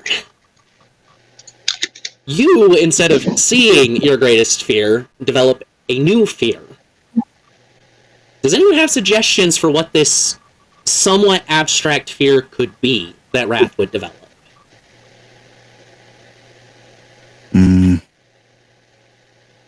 Water. Water, that would be a horrifying one for a former pirate.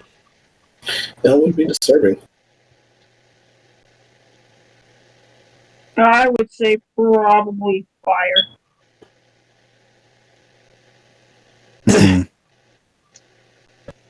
Or energies, like, because he's dealing with the torment fragment, right?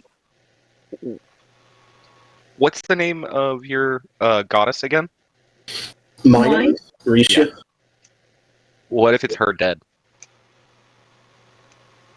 I like where that one's starting, and I think I'm going to run with that a slightly different direction.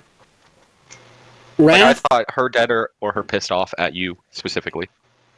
So, the part of this coming from left field, Wrath, is what you see, and after I describe what you see, I'll tell you what the fear itself is. You see the form of Risha standing up in that space with the unseen servant. And as she stands up, you notice that her green form is slowly turning purple, rising up from her feet towards her head, the wisps of wind around her forming into solidified tentacles. And you see her becoming this eldritch being that you all have kind of witnessed through the torment fragments. And your new fear is her becoming the monster that you are facing. No. No! You also have the frightened condition at the moment. Okay. Wrath is like back against the dome that he's currently sitting in, just eyes wide in fear, a tear falling from him. And for the kind of final part of what happens immediately, Nick, this is of course your unseen servant, and you are looking down at it, taking almost a modified form of the eldritch creature you've witnessed. And you hear that same line as before, echoing in your mind. Complete your journey. Stand at my feet and bring my revival one step closer.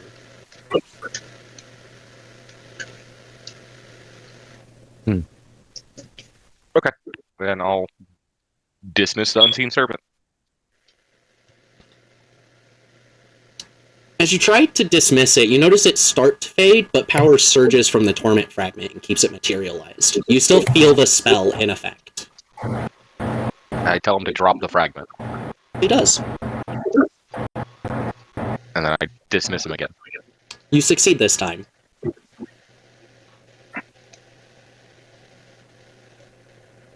Okay. And then I drop the wall of force.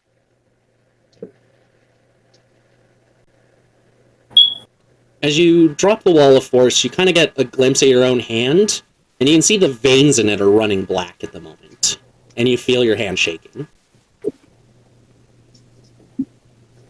Don't like that. Everybody okay? No. I'm fine. I don't know what you guys, why you're asking us that, but I'm fine. Nick relied on me. I failed. No, you didn't fail. You just didn't succeed very well. I'm going to kill you. You didn't fail. I'm fine. We're fine. Look, I'm here. It's okay. What? What happened? Pius, as you look over Nick, it's not the same corpsey figure as before, but his skin does seem to be darker and lesions kind of across the parts you can see. Stay back. Who is this? Pius. Pius is seeing Nick like this, still slightly zombified. Stay back. Okay. Whatever you need. I'm right here. You Stay back. were dead. Not as far as I'm aware. I don't even know what to believe anymore. My eyes betray me. I think the fragment may have gotten to you a little bit. Take some time. You're okay. I don't care about me. I was just concerned about you. God, I hate these damn rocks.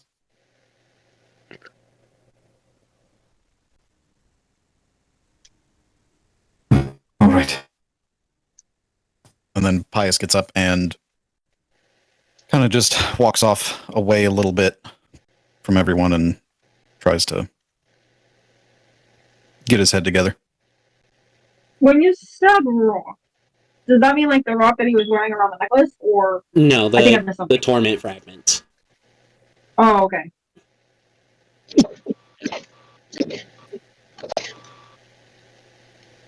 I think that's enough experimenting for a bit. We should all get some rest. All right. So, with everyone's opportunity to rest now, is there anything anyone was planning on doing that would require potential rolls? pissing off Patches, definitely. You turn back to where Patches had been standing, and you realize he is gone. He disappeared at some point in the middle of this. But God damn the incident took your entire focus. I wonder if Patches sells organs. Probably. Let's call him. No, I don't need to call him. I'm pondering, not So, looking to ask a question. Patches has appeared on multiple occasions just because you ponder purchasing something. Yeah, I know. And Twilight is the big one here, as she, like, very much was like, hey, let's do it. But he does not appear. And Twilight, you feel it go off the same way it did when you were still underwater and not safe. Where you feel the tingle, but it doesn't finish forming the connection.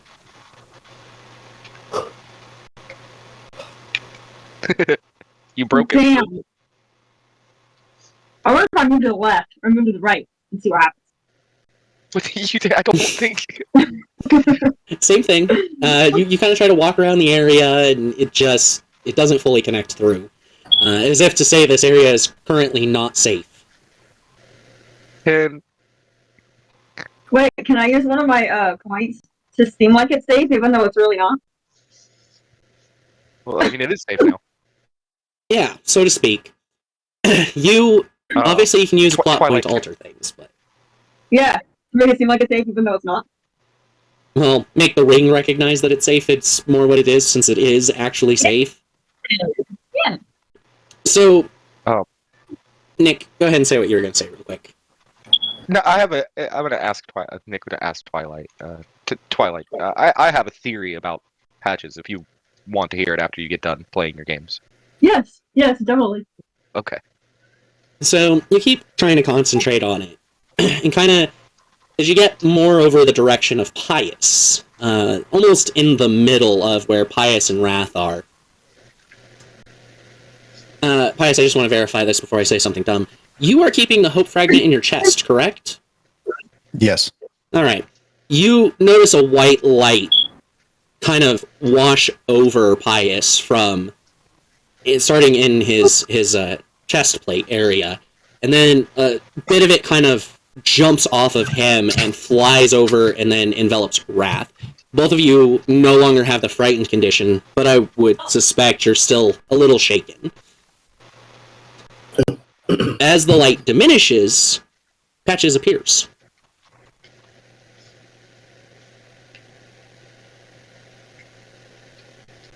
Strange thing to do, Twilight. Have you noticed that if an area becomes unsafe, the connection is severed? But we're in a safe environment now. Some of you must not have thought so.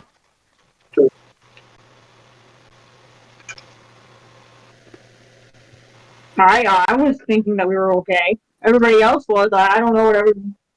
We're in a safe environment. You must not understand the inner workings of the human heart very well, then. Someone is scared. You got one?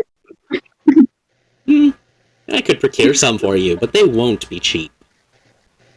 Black market dealings are not exactly simple. I knew you had organs.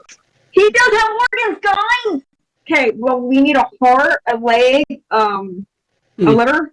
I would suggest slowing down on your requests. Every organ will cost 20,000 gold. What did I do? 20 gold? 20,000. Oh no. I seem like my brain is worth way more than that. Also, don't be surprised if the lingering effects of procuring it affect you in the future.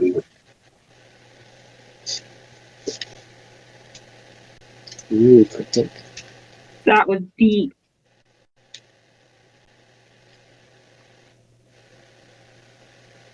He dismisses himself, he's aware that it was more testing if he could procure it versus actually trying to purchase one.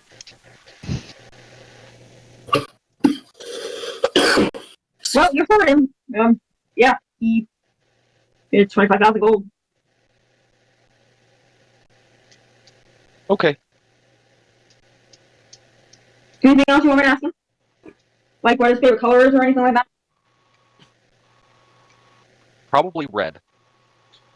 I think for you. Or not you, Tempest, what color do you think his favorite color is? Say it again? What do you think Patch's favorite color is?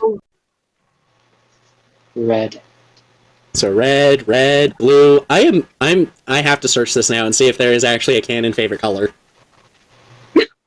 or like purple. Captain Flowers, what color? What do you think? Patch's favorite color is Captain Flowers. I'd say brown, or maybe red, or blue. No. I'd say green. Yeah, let's go with green. Green rainbow. I'll go with green.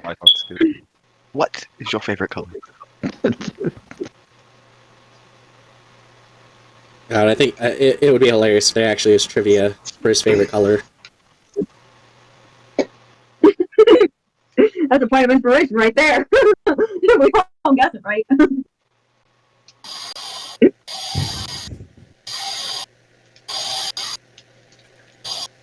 So we got 3 votes for red, 1 vote for blue, 1 vote for green, and what was that? 4 votes for red.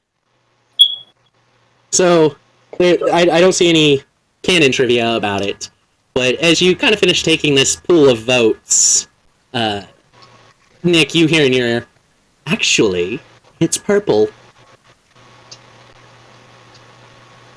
Fair enough. Not even surprised anymore. So, do you have anything we want to do that takes time, rolls, and such before the bed? Nope. Wrath is not going to sleep at all tonight. He's too freaked out by what he saw. He's going to spend the first 4 or so hours just in constant prayer, just to ask Risha to show him that it was not true or give him some kind of guidance. And then he's going to spend 6 of the hours of the night copying that spell and just kind of keep watch after that. Okay. What was it that said something about information on? You had information for me regarding Patches. Well, what do you think Patches is? He's a. He's like an 8-foot tall. No, not a description of Patches. What do you think Patches is? Like, is he a human, a monster, an eldritch creature in disguise? He's a shitty ass salesman. Okay. Okay. Okay. That work out. You are so wrong. Not a shitty ass salesman. You always want to buy stuff from him. 1, he's a pretty good salesman, and 2, there's so much more that you, I think, are missing. But I probably am. Patches can do things that archmages couldn't do. Oh wow, that's powerful. Well, that leads me to believe that he is a god, demigod, somewhere along those lines of capability.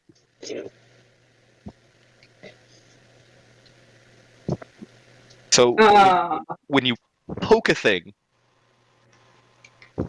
you need to be careful of what you're poking at. Yes. That's just my advice. And you should think about how nice he's been about how much you torment him. You're right. You think I should call him? You think I should call him and apologize? No, I don't think you should do that at all. But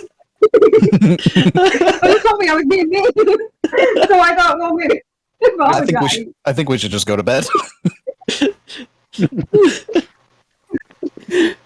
You do whatever you're going to do. You are an adult sometimes.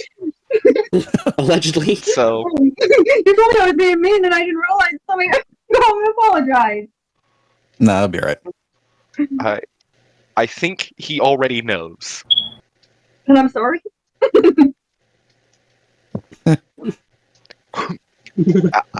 I'm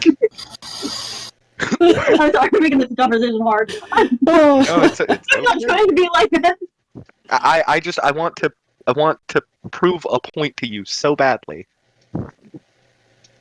Okay, I'm gonna try a thing because I'm pretty sure I know how this is gonna work out. Okay. Okay. I'm gonna cast Wall of Force around myself again. This is my All last, right.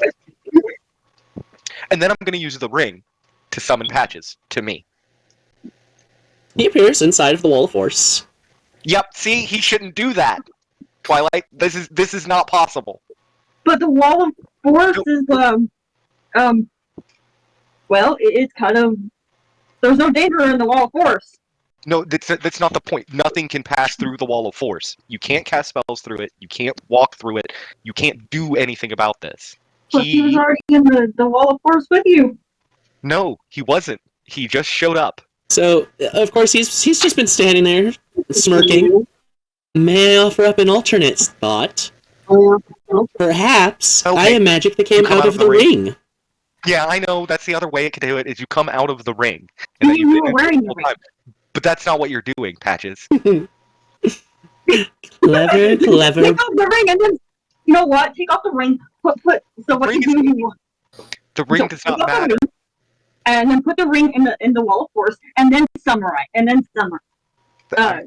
I'm telling you that right now, this ring is just a fucking ring. It doesn't do anything. Well, it's summons Patches. No. She doesn't. I'm just gonna look at Patches and just be like, she doesn't listen. Twilight, She I'll doesn't make listen. this easy for you. The ring is nothing more than my connection to all of you. Nick's right. Okay. The ring truly does nothing. And I drop the ring. I don't have a microphone. Dismiss the Wall of Force, and I go to bed. That's it. Thank you, Patches. You're welcome. I think you kind of proved a point. I should apologize to you, though, Patches. I'm really sorry for being such an ass. You're just so fun to torment. At this point, it's just playful fun, in my opinion. Thank you. So does that mean I still have the allowance of tormenting you? Just remember, everyone has a line, and you might cross it if you're not careful. Have I crossed it yet? You would know if you crossed it. How about now? He would have organs for sale. He just kind of disappears again. His amusement done with the event. Oh, I love you too. Yeah, I love you too, Justin. More stuff. What are you looking at? Nothing. I'm sorry. There's a rolling down my face. Mommy, don't have more. Oh, right over there. Alright. So, I can just imagine it. It was like, what the? Like he's trying to like educate me, and I'm just being a smart ass. That about sums it up. we'll go around the table once each real quick. Wrath, you've already said what you're planning on doing for the night. Tempest, are you doing anything in particular besides rest and sleep? No. Okay. Pius, how about you? Pius is just quietly sitting where he normally does in front of the House of Cards, Okay. just staring at the fire that he's made. Alright. Captain Flowers has cooked up the 6 or 7 pounds of some kind of meat, depending on if you want to defeat the hermit or not. So Captain Flowers, It's I'll let shark you meat, make that. so yeah. Shark I meat? Did you make a salad? It's shark meat. Shark meat. Shark meat. Hoo-ha-ha. Wait, what? Shark meat. So Did did you make a you... salad? No. Not enough No. plant life for that around here. Captain Oh, Flowers, God. would you have made some for the hermit as well? Yeah, would have made some for everybody. Alright, But that would then... have been 7. Yeah, 7 Just pounds off stuff of it under that. my blanket. Okay. Anything specific you wanted to work on, Captain Flowers? I think you still had that brass blossom pipe that you were working on. I haven't marked that you still needed 6 hours on that. Yes, I was going to work on that as well. Yep. Okay. Oh, and buy a couple bottles of vodka. 1 gold a bottle. Grr, I can do it. So Captain Flowers will be working on that brass blossoming pipe while drinking.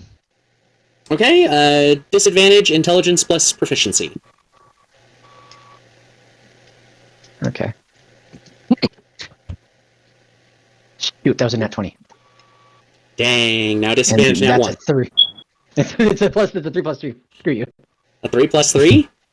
So wait, you have a 3 intelligence and 3 proficiency, so that'd be plus 6. So you got a total 9. Over the 4 hours you kind of have before the liquor and exhaustion catch you, you managed to progress 2 more hours of the work. Yarr. Nick, how about you? Anything specific? No, I'm not working on anything tonight. I'm letting Wrath use my spellbook for a while. 6 hours, please. Yeah, and I will be nearby because I'm not going to be far away from my spellbook. Fair enough. You can be in the dome with me. Yeah, I'll sit in the dome with you.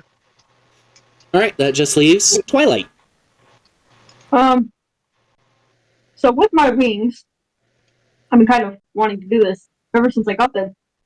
Is it possible to actually color my wings? Same way you could color feathers or your skin, typically. Yeah. Like, can I summon pot and patches seriously and ask them for like a thing of paint? You know that painting the feathers or dyeing them in any sense is going to screw up their functionality. Doing that would probably leave you unable to fly. You would be aware of it. Just because you have turned into animals. You've just never had wings quite like this, which is why you're adjusting to them still. Is there a way to color them? Without affecting the ability to fly? Not that you know of.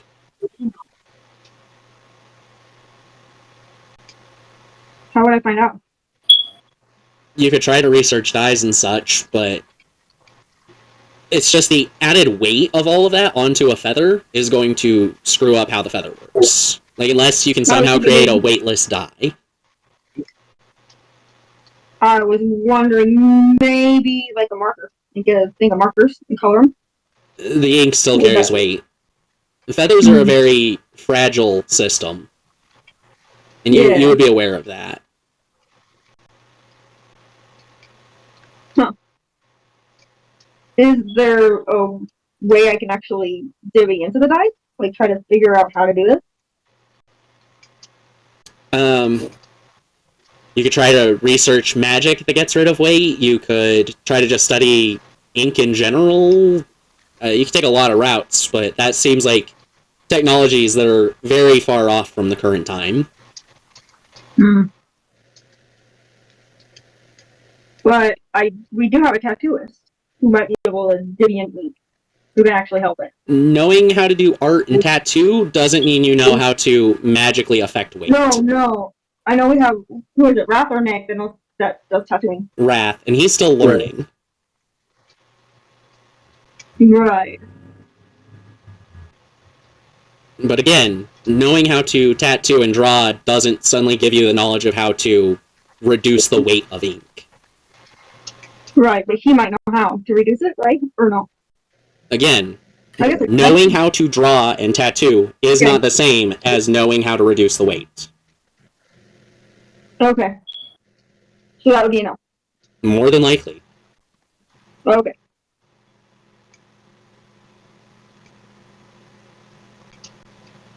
Probably just doing my normal routine, getting high, going to bed. Alright, mark a dose off then of it and roll a Constitution save.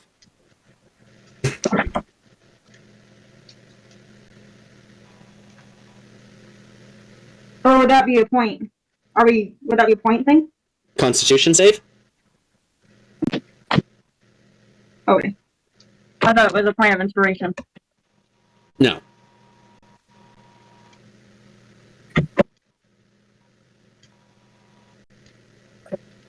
You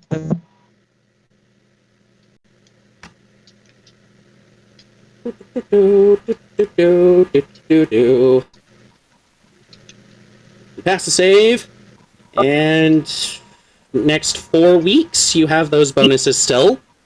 You have the bonuses from them. So, let me type that in. What is my bonus do? Basically you get an added bonus on charisma checks. And I'll keep track of that for you, so you don't have to worry about it.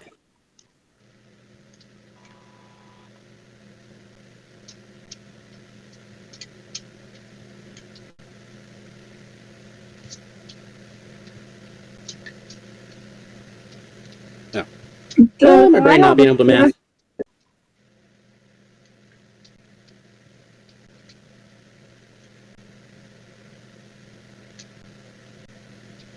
Okay. Yep, so you do that, you go to sleep. Everyone is able to get rest tonight. Well, except Raph, who's not sleeping. Yep. What is that, Twilight? Out of the game, do I have... Is there, like, any additional armor for my wings? You would never put armor on your wings. That is the quickest way to make them not work. You know how, like, on those movies that they have, like, these, metal wings that they fly? Or... Who is it? One of those superheroes. So, there's, like, in superhero movies where the wings themselves are made of metal and designed very explicitly to perform the same functions. Okay. But that would also be completely restructuring how your wings work at that point. Right. It's the same problem as trying to tattoo them. Putting weight on your wings will make them not work. I didn't know if there was any armor for wings, so... Alright, I'm going to bed. Okay, so everyone's able to get some rest. Maybe wake up a little groggy in the morning, but you do get your 8 hours, your full rests in, minus Raph, who has a point of exhaustion.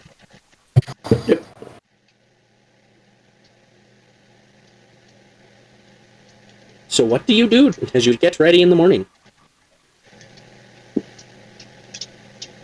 I go up to the tired Wrath and hand him my snack bag. Thank you. He reaches in and pulls out a I don't know what kind of container it would come out in, but like a hot latte. Like a thermos?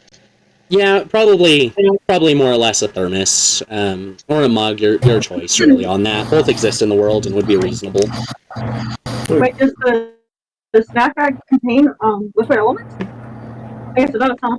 Contain what? Never mind. Yeah. No, I thought that the snack bag only contained like edibles, not drinkables. I thought people had pulled out drinks from it. Drinks have already been pulled out. Snacks is a very broad term, meaning whatever little thing you may consume, like ingest, as nutrition normally. Because I thought that's why we got the portable fridge, the portable cooler. No, that's for all the meat that's been getting collected. The bag also doesn't produce like a full day's food or anything like that. Okay.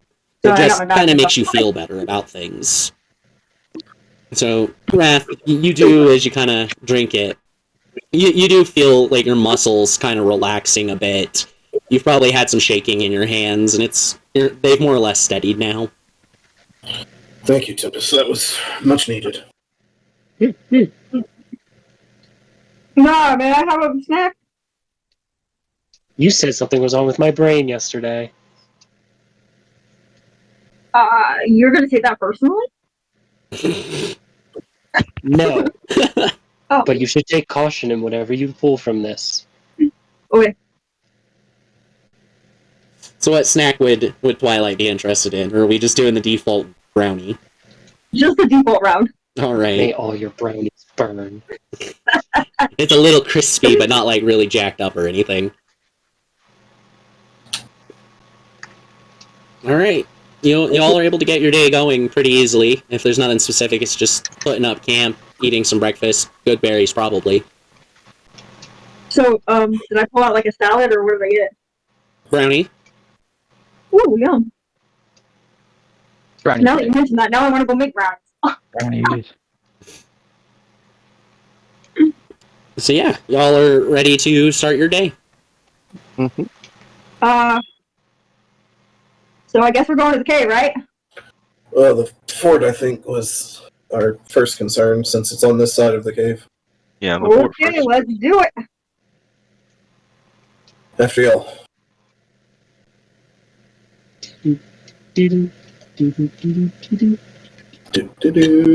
Are we attempting to sneak up on it? Yes. Alright, stealth checks from everybody. And we're gonna fail. Nope, just me. Yeah, don't call out Pius and Captain Flowers like that. I'm calling them out. Yarr. Fuck! If it weren't for exhaustion, that would have been a natural 20. Dang! Another 5. Amateurs. Tips got a 21. Twilight got a 25. How about I've Raph? been getting some really damn good rolls. 18 with disadvantage. 18. That's still pretty good. Yep. How about 19 with Flowers? disadvantage. Ooh, 19 with disadvantage. And Nick? 17. All right. Again, with Am that I 5 good for all pious, five? you're certain that you're just not going to make the stealth thing happen right now. Something about this place just makes it impossible for you to be stealthy. Yeah, somehow I'm not surprised. But the rest of you feel pretty well. Echoing and all that. So this time, as you're approaching the keep again, you see the same body, the same corpse is standing back up again, and kind of just like slapping at the door that's closed as entry to the keep. So we see this like zombie guy just kind of like run out the door, or is he like just smacking the door? He's just standing there, kind of slapping at it, as if he can't figure out how to open a door. I'm just gonna push him out of the way. Just shove him. Shove him. Go ahead and roll a strength. It's not like he really has much to resist. This is more about how far and hard you push him, not about success or failure.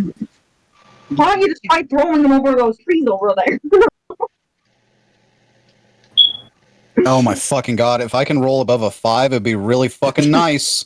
So, yeah, you kind of... It's more like when you're walking through a crowd and just kind of trying to, like, slightly move people so you can go. So you get him to the side, but it's not like a shove or knocking him down or anything. And it doesn't seem to really notice that it moves, so now it's just kind of slapping the wall instead of the door. Alright, I'm gonna fucking slice him in half. I'm fucking pissed. Roll 2 hits.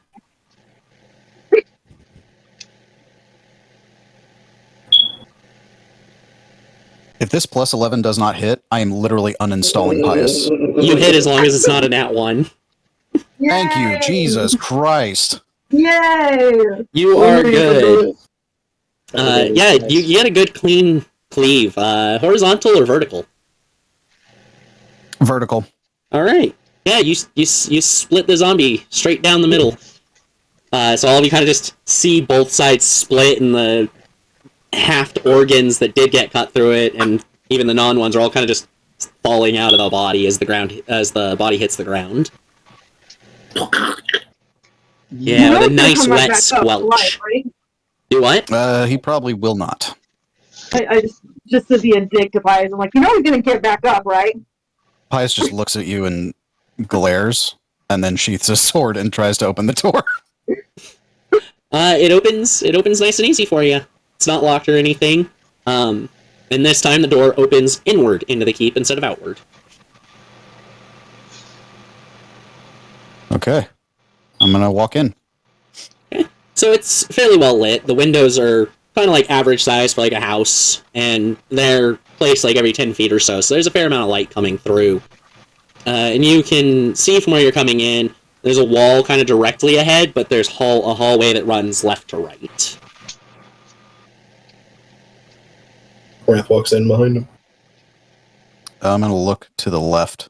Okay. The left hallway. Go ahead and roll perception for me real quick.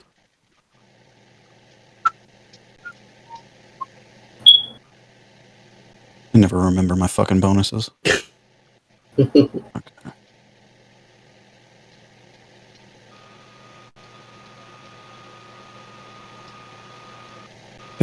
15. So as you're looking down to the left, you don't see like any creatures or anything in the hallway. It doesn't look like, any of the dust is stirring up or anything like that. You can tell that this place has definitely been abandoned for a long time, and it's been on the high road for a bit because there's a bunch of snow on the ground that's coming through the windows as well. But you can see a door just slightly to the left of the entrance that heads into a room right in front of you, basically. And you also notice another door further down the hallway that seems to go northward as well into a room. Sorry, I had to grab some water there. And then you can see down at the end of the hallway, it also curves around up north. Okay. How many floors? From the outside, it looks like two. Essentially, there's like one floor that seems to be the main fort, and there's just like a 20 by 20 like watchtower type space that makes up the second floor. No, I want to know why it's snowing in here and not outside. Snow that blew through the window during the last storm. Oh. The windows are just kind of like large holes. Not to mention there are actual holes in the wall as some snow has come through as well. It's not particularly deep. You said the door closest to me was closed? Yes. Both doors that you saw appear to be closed, and then the hallway itself just kind of curves around at the end. Okay. I'm going to open the closest door to me. Okay. I'm gonna... Sorry, go ahead. No, what are you doing, Twilight? I'm just gonna open the door next to the next thing. The next one seems to be about 20 feet down the hall. Mm-hmm. So you're going to head over there and open that one? Yeah. How about Captain Flowers? Following everybody else. Following Twilight or Pius? Because they're kind of splitting up by about 20 feet. Pius. Me. By Pius? Last time Captain Flowers was you know, he had to save your ass, so no. Oh, no. Yeah, love you. How about Nick? What are you doing? Staying close to Pius. Staying close to Pius? How about Wrath? You staying close to Pius too? Twilight, we shouldn't split up. You remember what happened last time. Come on. And he's going to wait for Twilight before... What I wanted to do is just open the door and see what, you know. We can come back for that door. Come on. Okay. Unless Tempest, you want to go over and look at the door with me? No. Doors are bad. Doors are bad. It's not what's behind the door. It's not if the door's not actually a door like a mimic. It's the door itself is bad. It is the door to darkness. I don't like doors. What do you want from me? Door bad. I like the door. Nice. Okay. So Twilight, are you heading back over to everyone else? We're gonna keep going for that door. Not at you, but like kind of like stomping mad, like, you know. All right. Like just very loud stomping. Okay, Pius. As you open the door, it feels like there is something on the other side, but it doesn't really take much to kind of just push the door open anyways.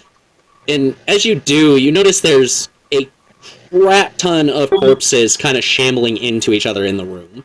They're taking up almost every square foot of this room.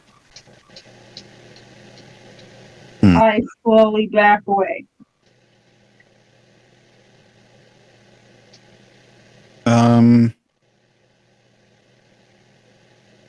They haven't noticed me, I assume. They don't seem to be moving towards you or anything like that. They're all facing various directions, trying to move and kind of bouncing off each other. Are there any corpses that look more fresh than the others? No. Okay. As you so kind they're all of about take the the same few amount of seconds dead. yeah, they all look like they probably died around the same time. But as you kind of take the few seconds to do that and look over the room, you notice that as they're bouncing, a couple of them kind of start getting pushed through into the open doorway. Okay, straight leg, close the door. All right. Go ahead and roll a strength check for me real quick for the pushing them back into the room. Yep, this is gonna... You got this. This is gonna suck. No, you got this. Yeah, we'll see. Okay. 21, you're good. You get them pretty fully into the room. You kick hard enough that, like, the one right in front of you goes back and kind of bounces enough off the one behind it to stay upright, but the one it hit, there's, like, enough gap that it kind of just falls to the ground, and the other zombie starts stepping on it. But you managed to pull the door closed right after that as well. Well, this room is off limits. Sure. We should probably be very careful. We could easily have a horde on us at any moment.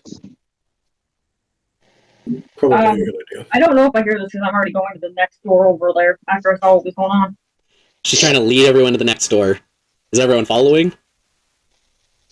I should say the next door to the left. No one's done anything involving the right way hallway. I'll quickly look down that way. So you kind of take The right way. a brief glance down that way, and you don't see anything. You do see there's a door down that way as well that heads up north, and you can see the hallway curves up north as well. Okay. How far away from the door am I? The door's only about 20 feet apart.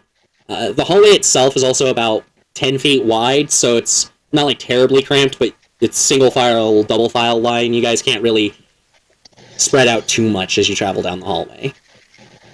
So, I'm just gonna open the second door. Just kind of cracking me, opening it, like just kind of peeking. Oh wait, I can just. How is there any cracks in the door, like underneath the floor?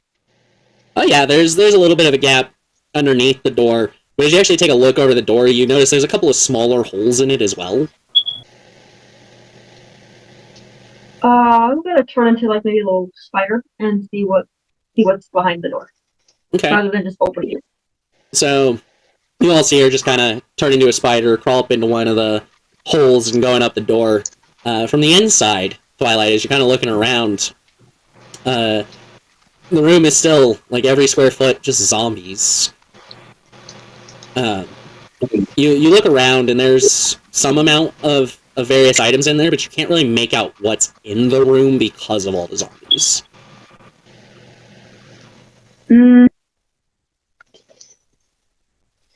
I'll just back out and let everybody know. So I'll get out of my wild shape. Alright, you have all been told it's just another room of zombies. So, what do we do? Do we fight the zombies or do we leave them?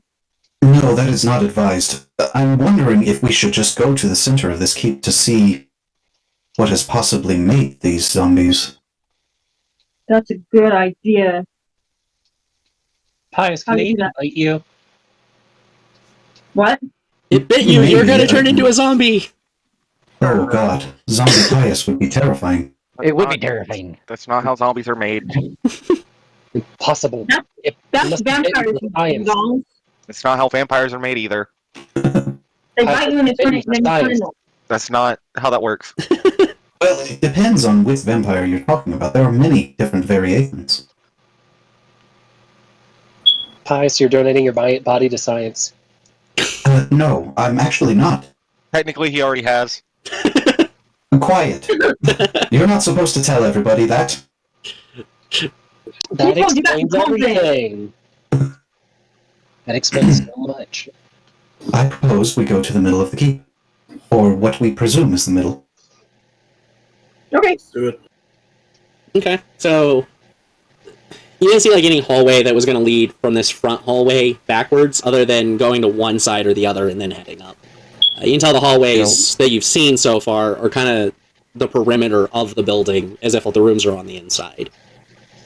Yo. What's the building made out of? Sandstone bricks, which have been crumbling and deteriorating for quite some time. Am I good with stones? What, the stones? Am I good with stones? Like, am I good to... I don't know if I have any abilities to, like, you know, get everybody outside and just kind of have the building collapse on itself. I don't think I can do that. It looks... Yeah, it looks unsturdy enough and decayed enough that if you could just shake a portion really hard, you would probably collapse at least that portion. That's good to know. Because I can do earthquake. Or... Earth tremors. Yeah. Yeah. Alright, guys, everybody out. She wants to collapse the building. No, not yet. Okay. We can after we're done here, if you want. Tremors are not the same as an earthquake. I don't know if you're going to be able to actually pull that off. So, Pius, what were you saying before Twilight had a suggestion about collapsing the building? I was just going to try and follow the hallway we were already in. Okay. Around and see if I can find some other entrance to towards the center of the keep. All right. Or like a staircase or something. So as you get up to the edge of the hallway and you're kind of turning around to follow the hallway up north, you think you see a spectral figure floating through the wall You guys are on the west side, and you see it kind of heading from the hallway eastward through a wall, like towards the center. Okay.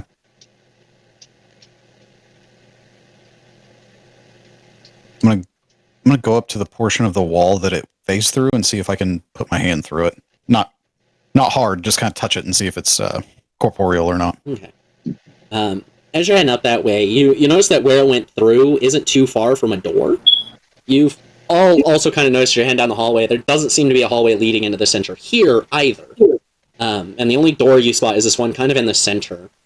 And as you kind of push with your hand, the brick kind of starts to slip and push back slightly. But not enough to cause an effect, since you were being careful and cautious with it. I'm gonna put... You said that door was on the same side as that spirit was headed towards the... Yeah, your hand's Okay. like 3 feet from the door right now. I'm gonna put my ear sensors up to the door. Okay. Perception check. I'm glad I already have that pulled up, because otherwise I'd have to look for it again.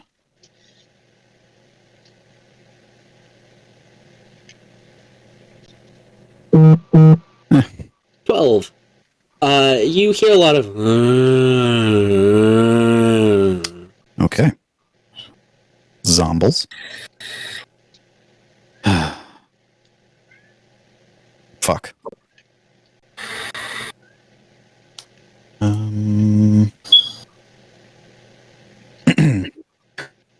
Well, it seems as if we are surrounded by zombies.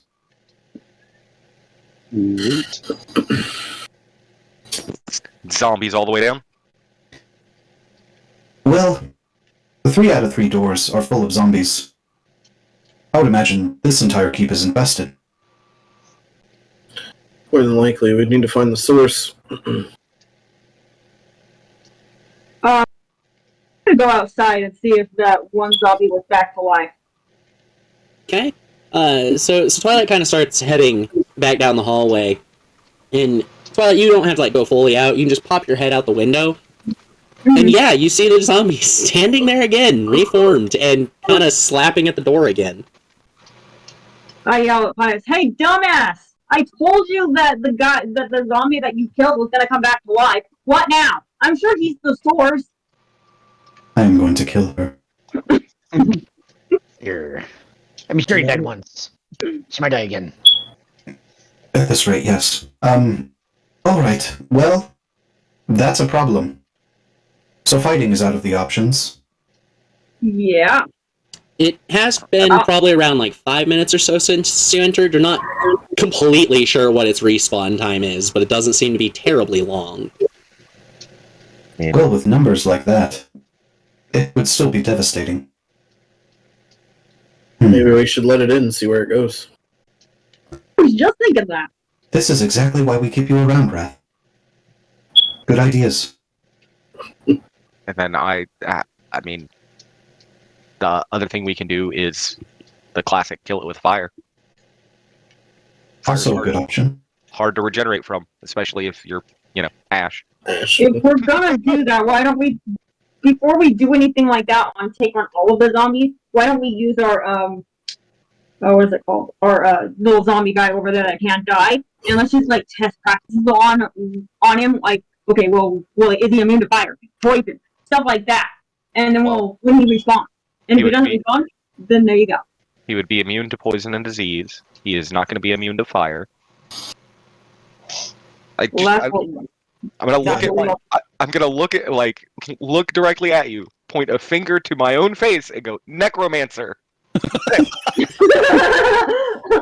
Nick, just the way she said it does remind you that you have your own little zombie friend. When her saying our little zombie friend made you think about the fact that you have your own zombie friend, legitimately. I know.